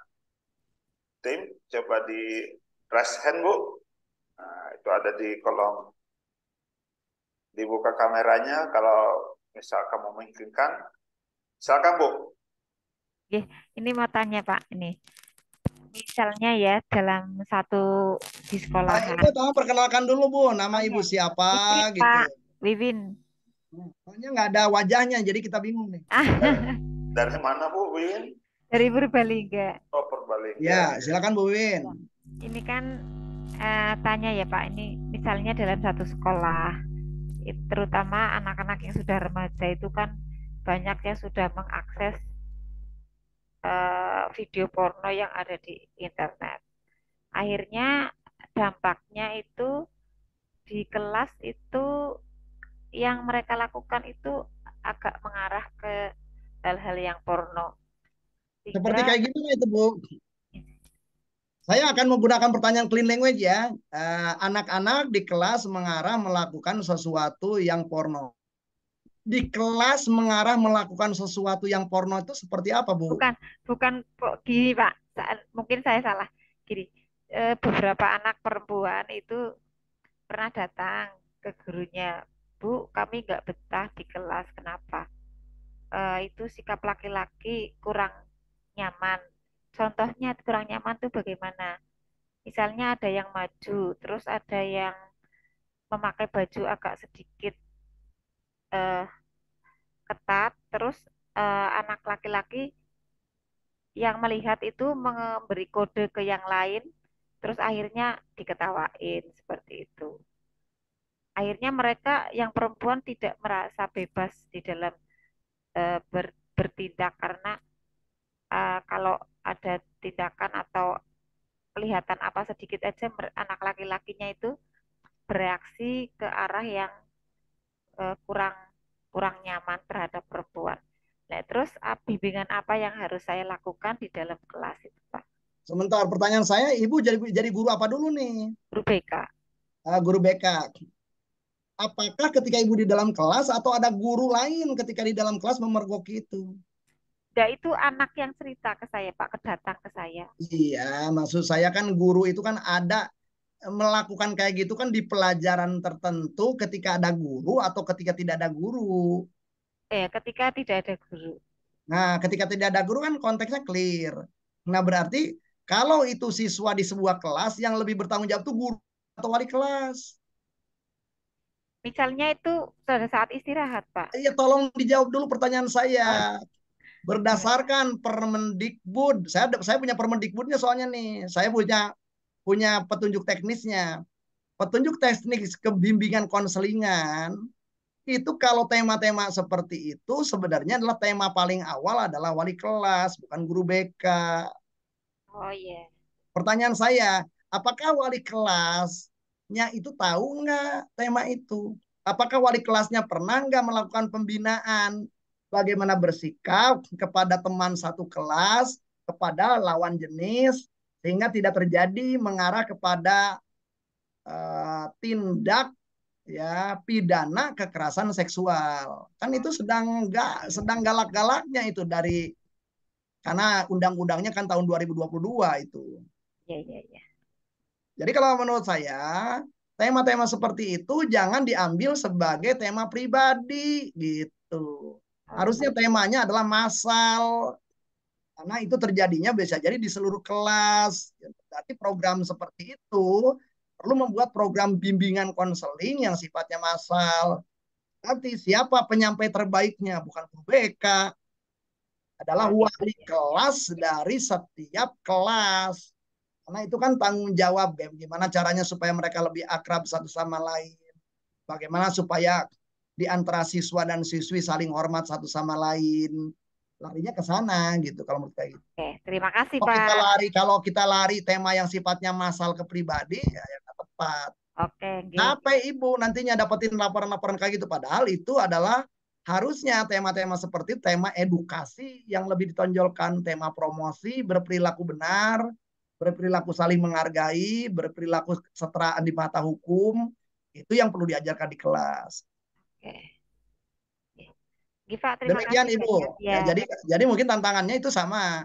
Tantangan kita jadi guru BK itu berdasarkan petunjuk teknis dari Kemendikbud itu, guru BK itu sebagai koordinator bimbingan konseling. Jadi bimbingan konseling itu adalah sebuah kegiatan yang sebenarnya dilakukan oleh semua unsur yang ada di sekolah. Setiap guru, jadi jangan sampai ibu jadi tong sampah. Anak bikin masalahnya di pelajaran matematik, tapi guru matematiknya nggak mau nyelesain masalah itu, dilempar ke ibu. Ah, ibu kan nggak tahu kasus realnya apa. Iya. Giva, terima kasih Baik, banyak. sama-sama Bu Win, terima kasih. Sangat menarik nih Bu Win, ditunggu di tanggal 23 dan 24 agar lebih dalam lagi pembahasannya Bu Win. Ini sangat-sangat bagus ya, terutama untuk dunia pendidik untuk mengikuti kelas ini. Oh iya, itu sih terjadi dulu Pak, maksudnya Bok ada. Enggak, tapi mohon maaf Ibu, kalau boleh saya jujur itu terjadi terus-menerus Bu, makanya terjadi pelecehan seksual everyday di sekolah itu. Oke Pak, terima kasih banyak. Baik. Satu lagi teman-teman, silakan kalau ada yang mau bertanya. Nah, Ibu Leni Munir ya, silakan Bu, dibuka ini ya audionya. Kalau untuk clean language ini kan artinya kita sebisa mungkin menjaga jarak ya, mendapat agar klien itu mencari solusi berdasarkan sumber daya dia sendiri gitu, resource dia, berdasarkan yang ada di dalam diri dia. Betul. Tapi kalau kemudian kita menemukan bahwa outputnya itu dia bertentangan dengan norma yang umum, misalnya, oh kalau gitu saya mau jadi ini aja deh, mau jadi waria misalnya, atau saya mau dia apa? Oke. Kita berpura-pura Bu, kita berpura-pura latihan aja. Anggap aja Ibu jadi siswa yang pengen jadi waria. Saya akan jadi nanya sama Ibu. Oke, kamu yang mau jadi waria. Dijawab. Coba Ibu jawabnya apa? Anggap aja Ibu jadi siswa itu. Kamu pengen jadi waria. Kan saya belum ngomong apa-apa kok, Bapak udah. Enggak, kan barusan Ibu udah mengatakan, andai katakan ada orang yang pengen jadi waria, makanya sekarang pura-pura nih kita nih. Enggak, maksud saya gini Pak. Jadi sebelumnya tuh kan dia galau. Terus begitu terus? ini saya dia belum ngeluarin bahwa dia ingin jadi waria gitu, tapi dia galau. Saya bingung, misalnya saya laki-laki tapi kok saya sukanya begini gini. Nah, ujung-ujungnya dia outputnya itu setelah itu dia saya pengennya begini sih, akhirnya dia memutuskan seperti itu gitu Pak. Iya, itu asumsi atau udah realnya dia ngomong begitu? Asumsi, kalau misalnya asumsi terjadi ya nggak boleh. sesuatu. Nggak boleh ada asumsi di kita. Orang galau ya belum tentu. Enggak, bukan. Maksudnya nanti kalau kita menemukan situasi seperti itu gitu dari Iya, misal makanya kan itu asumsi ibu. Ibu kan udah punya kekhawatiran orang itu akan menjawab itu. Kalau toh orang itu menjawab itu pun nyantai aja. Jadi ketika Nyantai nyantai aja. itu begini, makanya saya ngajak bermain peran sama ibu. Anggap aja ibu jadi seorang anak yang mengatakan saya pengen jadi waria. Nih, anggap aja kalimat itu muncul. Saya Oke, tetap clean language bisa dipakai. Oh, Anda ingin jadi waria. Kalau Anda jadi waria, apa saja yang akan terjadi pada diri Anda ketika Anda memilih jadi waria? Dijawab, Bu. Jadi ini hanya latihan peran. Jadi ini latihan berperan aja Boleh nih. diulang? Ya, oke, boleh diulang Pak pertanyaannya. Oke. Kamu mau jadi waria ya. Nah, iya kayaknya asik deh kalau oke, jadi waria. ketika Lucu. kamu jadi waria, apa saja yang akan terjadi pada diri kamu ketika kamu jadi waria? Aku pasti jadi pusat perhatian orang. Selain jadi pusat perhatian orang, apalagi yang akan kamu alami? Ya, mungkin diketawain orang juga ya. Diketawain orang. Selain diperhatian orang, diketawain orang, apalagi yang akan kamu alami? Bisa ngetop. Nah, selain ngetop, perhatian orang, diketawain orang, apalagi yang akan kamu alami? Orang tua saya marah kali ya kalau tahu. Orang tua Anda marah kalau tahu. Nah, selain ngetop, jadi perhatian orang, diketawain, orang tua marah, kalau mereka tahu, apalagi yang akan kamu alami? Saya cuma nanya-nanya begitu nantinya. Dan ujung-ujungnya kan ada jawaban-jawaban tadi. Ada yang dimarahin orang, dimusuhin orang, macam-macam tadi. Nah, itu nanti akan saya tanya lagi. Nah, kamu nih ngetop ini. Di sisi lain, menjadi waria itu kamu akan dimarahin orang tua, akan dimusuhin orang, akan ini. Nah, di antara kamu jadi ngetop, terkenal, dan dimusuhi dan ini, apa yang akan kamu lakukan? Sementara kamu tahu pada saat jadi waria itu akan A dan akan B. Jadi begitu. Nah, nantinya, kenapa Bu? Saya cuek aja, yang penting kan saya happy. Enggak, ibu kan bukan orang yang udah ngambil keputusan. Dari pengalaman saya, bahkan ada orang yang pengen bunuh diri pun jadi nggak bunuh diri menggunakan klinik. Orang pengen bunuh diri lewat telepon, pengen bunuh diri, orang tuanya telepon ke saya pakai clean language itu, berhenti bunuh dirinya. Problemnya di kita adalah tadi, kita udah melakukan judgment. Judgment itu yang membuat orang kemudian ngerasa ngelawan kita. Jadi banyak klien-klien itu karena di judgment, karena dihakimi, maka dia ngebuktiin ke kita bahwa gue nggak sama dengan lu. Itu persoalannya. Ada anak, tadinya sama orang tuanya udah dilarang untuk ngikutin pesta yang akan mengarah kepada hilangnya keperawanan di tanggal 14 Februari. Ya. Nah, datang ke rumah saya, orang tuanya udah pakai nasihat, saya enggak, saya pakai tanya clean language aja. Emang yang namanya Valentine itu siapa sih? Ya, dia jawab. Apa yang akan kamu lakukan pada saat Valentine? Oh, saya akan pacaran sama pacar saya. Setelah kamu pacaran sama pacar kamu, apa saja yang akan terjadi? Nah, dia bilang, oh mungkin pacar saya akan nyium saya, mungkin pacar saya akan melakukan koitus terhadap saya. Dan kalau terjadi koitus, apalagi lagi yang akan terjadi pada kamu? Oh, saya akan hamil, saya ini. Dan kalau hamil, apa yang akan terjadi pada diri kamu? Mungkin saya akan dikeluarkan dari sekolah, mungkin saya akan dikeluarkan. Berikutnya, nah sementara kamu tahu bahwa kamu akan hamil, akan ini, berikutnya apa yang kamu putuskan saat ini untuk diri kamu? Dia, oh saya kayaknya nggak siap hamil, saya juga nggak siap dikeluarin sekolah, saya juga nggak siap iniin terus, ya kayaknya saya lebih baik apa tidak ikut. Orang ujung-ujungnya ada tema resiko di situ, ada tema manajemen resiko. Ketika dia nggak mampu mengatasi resikonya, dia akan menyetop itu. Nah bedanya kalau menasihati itu kan pikiran resiko itu datangnya dari kita, dari orang tua. Tapi di dalam clean language itu pikiran resiko itu harus muncul dari benak anak. Demikian Ibu. Nah, kebanyak masalahnya orang tua nggak punya kesabaran untuk ngobrol sepanjang itu aja. Karena kita senangnya itu langsung ngasih tahu, nanti resikonya begini, begini, begini. Padahal resiko itu pun sebenarnya udah ada di dalam benak anak. Cuman tadi data-datanya tidak berkaitan satu sama lain. Dengan clean language itu, semua informasi atau data-data yang diketahui anak itu dihubung-hubungkan dengan sejumlah pertanyaan-pertanyaan clean language tadi.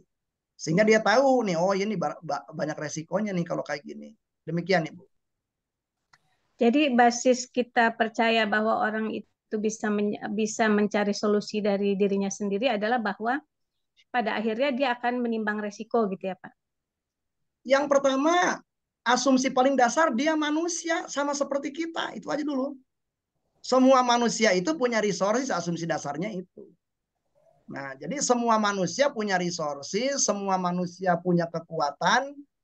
Tugas kita adalah sabar, ya sabar mengajukan pertanyaan sampai seluruh resourcesnya itu dimunculkan oleh bersangkutan. Jadi di dalam clean language itu tantangannya adalah kesabaran menunggu orang memunculkan jawaban.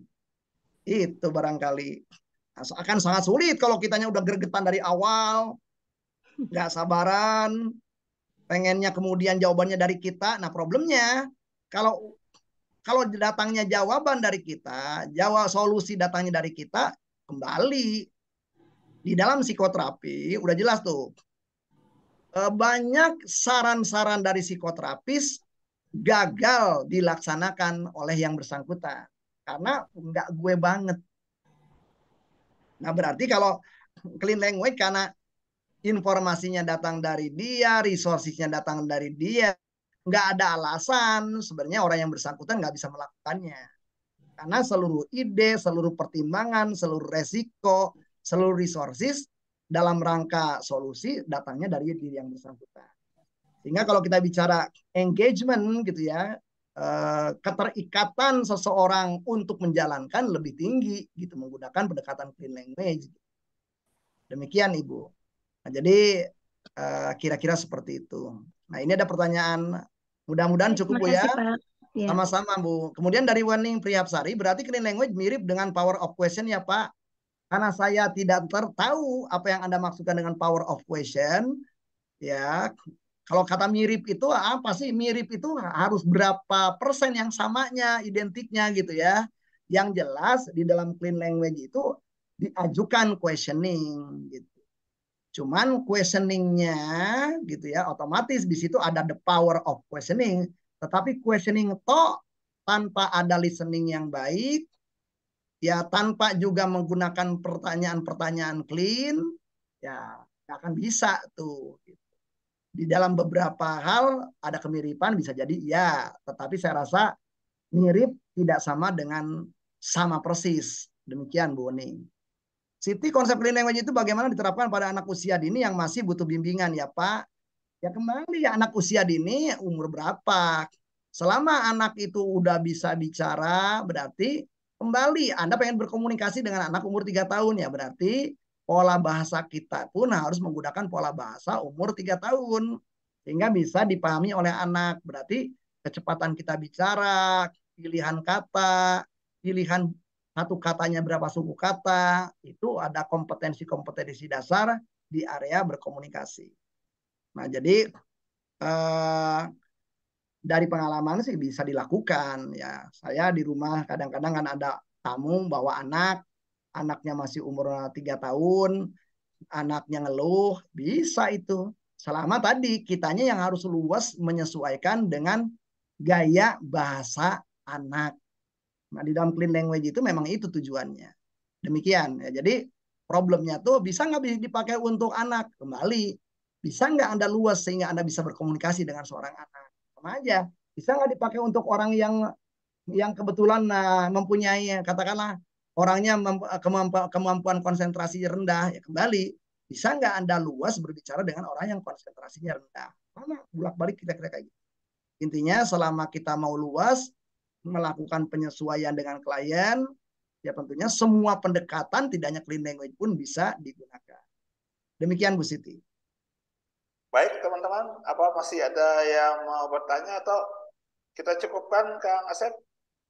Nah, ini ada pertanyaan dari Emil, pertanyaan terakhir, silakan Pak Emil, mangga. Saya nggak tahu nih karena belum melihat wajahnya, jadi saya duga Pak aja ya. Iya, betul. Iya, makasih ini. Salah ternyata perempuan ya, silakan ya.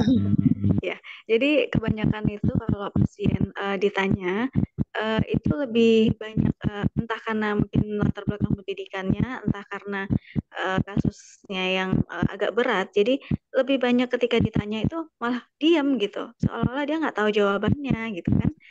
Enggak, ya, kalau itu kembali ke jawaban-jawaban saya. Kebanyakan para konselor itu menganggap bahwa senjata pertamanya itu bertanya. Enggak, bukan bertanya senjata pertama kita. Senjata pertama kita tuh akrab, dekat.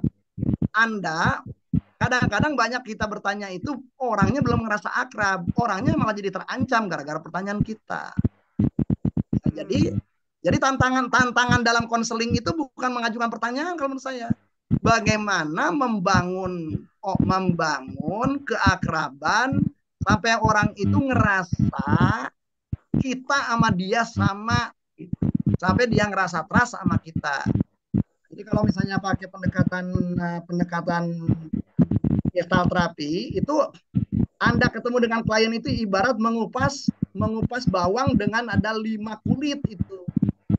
Nah, bisa jadi klien yang Anda temui ditanya diam itu masih kulit paling luar. Namanya adalah pony layer. Pony itu adalah nah, itu berarti ya butuh keakraban kalau di situ, bukan mengajukan pertanyaan, justru bentuk pendekatan lain sehingga orang itu ini. Nah, karena itu kalau di dalam kegiatan konseling ya sangat tergantung kasusnya. Nggak bisa kita langsung kayaknya ini satu sesi, belum tentu. Satu sesi orang itu nggak akrab, 5 sesi nggak akrab, ya Anda nggak bisa ngajukan pertanyaan. Nah, jadi tantangannya bagaimana membangun keakraban sehingga lapisan pony layernya terbuka, lapisan fobik, ada kekhawatiran, ketakutan kalau dia bercerita terbuka itu lepas sampai ke impasse layer lah. Mana impasse layer itu adalah ketika klien ngerasa aku butuh ditolong dan aku nggak mau peduli lagi apakah ini memalukan atau enggak, pokoknya aku mau cerita. Nah, Anda tuh boleh wawancara, boleh nanya tuh kalau klien udah di fase itu. Belum di fase itu, temanya bukan di questioning, temanya adalah building rapport. Nah, jadi bukan salah klien, artinya gini, semua klien melalui proses-proses itu. Nah, karena itu kalau misalnya saya menjadi guru BK di sekolah, peluang anak itu diem kalau punya anak, apalagi anak-anak bermasalah, pasti diem gitu. Karena ada, apalagi dipanggil ke ruang BK, ya udah jelas. Gitu. Nah, kan beda pendekatannya kalau misalnya kita membangun keakraban. Saya tahu nih anak itu katakanlah suka ada aktivitas tertentu, saya datang ke aktivitas dia, melakukan di situ dan ngobrolnya juga dengan bahasa yang nyantai gitu. Lain ceritanya. Jadi kembali kalau menurut saya di situ lebih ke seni. Seninya adalah bukan di ngajuin pertanyaannya. Jadi bukan salah klien gitu. Tetapi kitanya yang nggak tahu nih bahwa klien belum ready untuk terbuka kepada kita. Ya. Jadi hasil akhirnya itu bukan tanggung jawab dari si konselor ya Pak ya. Jadi kalau dia tahu dapat insight dari dirinya sendiri itu dia harus melakukan ini. Tapi pada akhirnya setelah itu dia tidak melakukan apa yang dikatakan, itu berarti itu bukan tujuan akhir kita ya. Gitu ya Kang ya. Gini ya kembali sangat tergantung. Misalnya klien datang kepada saya kan sangat tergantung. Pada waktu awal saya tanya apa tujuan dari Anda datang kepada saya. Kan ada, saya pengen ngobrol doang, saya catat itu. Oh, Anda ingin ngobrol doang. Kalau boleh tahu ingin ngobrol doang itu seperti apa? Ya sekedar ngobrol Pak. Nggak ada solusi pun nggak apa-apa. Yang paling penting ngobrol. Boleh tahu ngobrol yang Anda inginkan seperti apa? Saya kejar terus. Ketika saya dapat indikator yang dia inginkan, maka tugas saya adalah melayani klien untuk mencapai indikatornya. Gitu. Jadi banyak klien datang kepada saya, 30 tahun saya sebagai psikolog, mungkin 55% klien datang kepada saya hanya sekedar untuk ngobrol saja gitu. Tanpa ada keluar solusi, tapi klien puas gitu. Nah, ya kembali, puasnya kenapa? Karena kliennya memang tidak cari solusi kok, kliennya carinya adalah orang yang diajak ngobrol di tema-tema sensitif gitu. Ya udah saya layani aja itu. Nah, akan beda ceritanya kalau misalnya ibu bos, dia anak buah ibu, kan ibu punya hak untuk mengarahkan, hak untuk menekan. Ibu punya power, ibu punya wewenang gitu untuk melakukan pendekatan-pendekatan lain supaya tim itu melakukan apa yang ibu inginkan. Tapi di dalam tema-tema kita dengan klien, di mana klien itu free, dia mau berubah mau tidak terserah dia. Nah, tapi paling tidak yang kewajiban kita sebagai konselor adalah di ruangan konseling sudah terjadi perubahan. Bahwa perubahannya itu apakah kemudian menjadi berlanjut atau tidak, ya tanggung jawab terhadap perubahan lebih lanjut adalah di diri klien yang bersangkutan. Nah, itu perlu didiskusikan pada waktu awal ketika ibu menerima klien, ya, itu di dalam prosedur saya rasa di dalam SOP-nya seperti apa. Demikian Bu Emil. Ya, makasih ya Kang. Baik Kang Asep, udah lewat 15 menit ya, sangat menarik. Ini 1,5 jam, luar biasa ya bincang-bincang santai kita. Bagaimana dengan yang 2 hari nantinya Kang Asep? Tentunya banyak eksplorasi ya, banyak diskusi, banyak ilmu-ilmu. Ini hanya kulitnya saja nih ya, dan sudah luar biasa. Jadi teman-teman ditunggu tanggal 23 dan 24 September nanti kelas Clean Language batch ketiga, saya dan Kang Asep siap mendampingi teman-teman sekalian. Mungkin ada penutup dari Kang Asep? Ya teman-teman, jadi silakan bagi yang berminat segera daftar ya, dan kita nanti akan belajar bersama. Terima kasih atas keinginan keikutsertaan teman-teman dalam bincang santai ini. Semoga obrolan kita memberikan kebermanfaatan untuk kita semuanya. Terima kasih, selamat malam. Assalamualaikum warahmatullahi wabarakatuh. Salam sejahtera bagi kita semuanya. Waalaikumsalam warahmatullahi wabarakatuh. Terima kasih Kang Asep. Alhamdulillah. Terima kasih Kang Asep atas ilmunya. Teman-teman, terima kasih Gurunda Kang Asep Herugani dan teman-teman yang sudah meluangkan waktunya. Semoga ilmu yang kita dapatkan di malam hari ini bermanfaat buat kita, buat keluarga kita dan teman-teman kita. Saya akhiri, wabillahi taufiq wal hidayah. Assalamualaikum warahmatullahi wabarakatuh. Salam. Waalaikumsalam warahmatullahi wabarakatuh.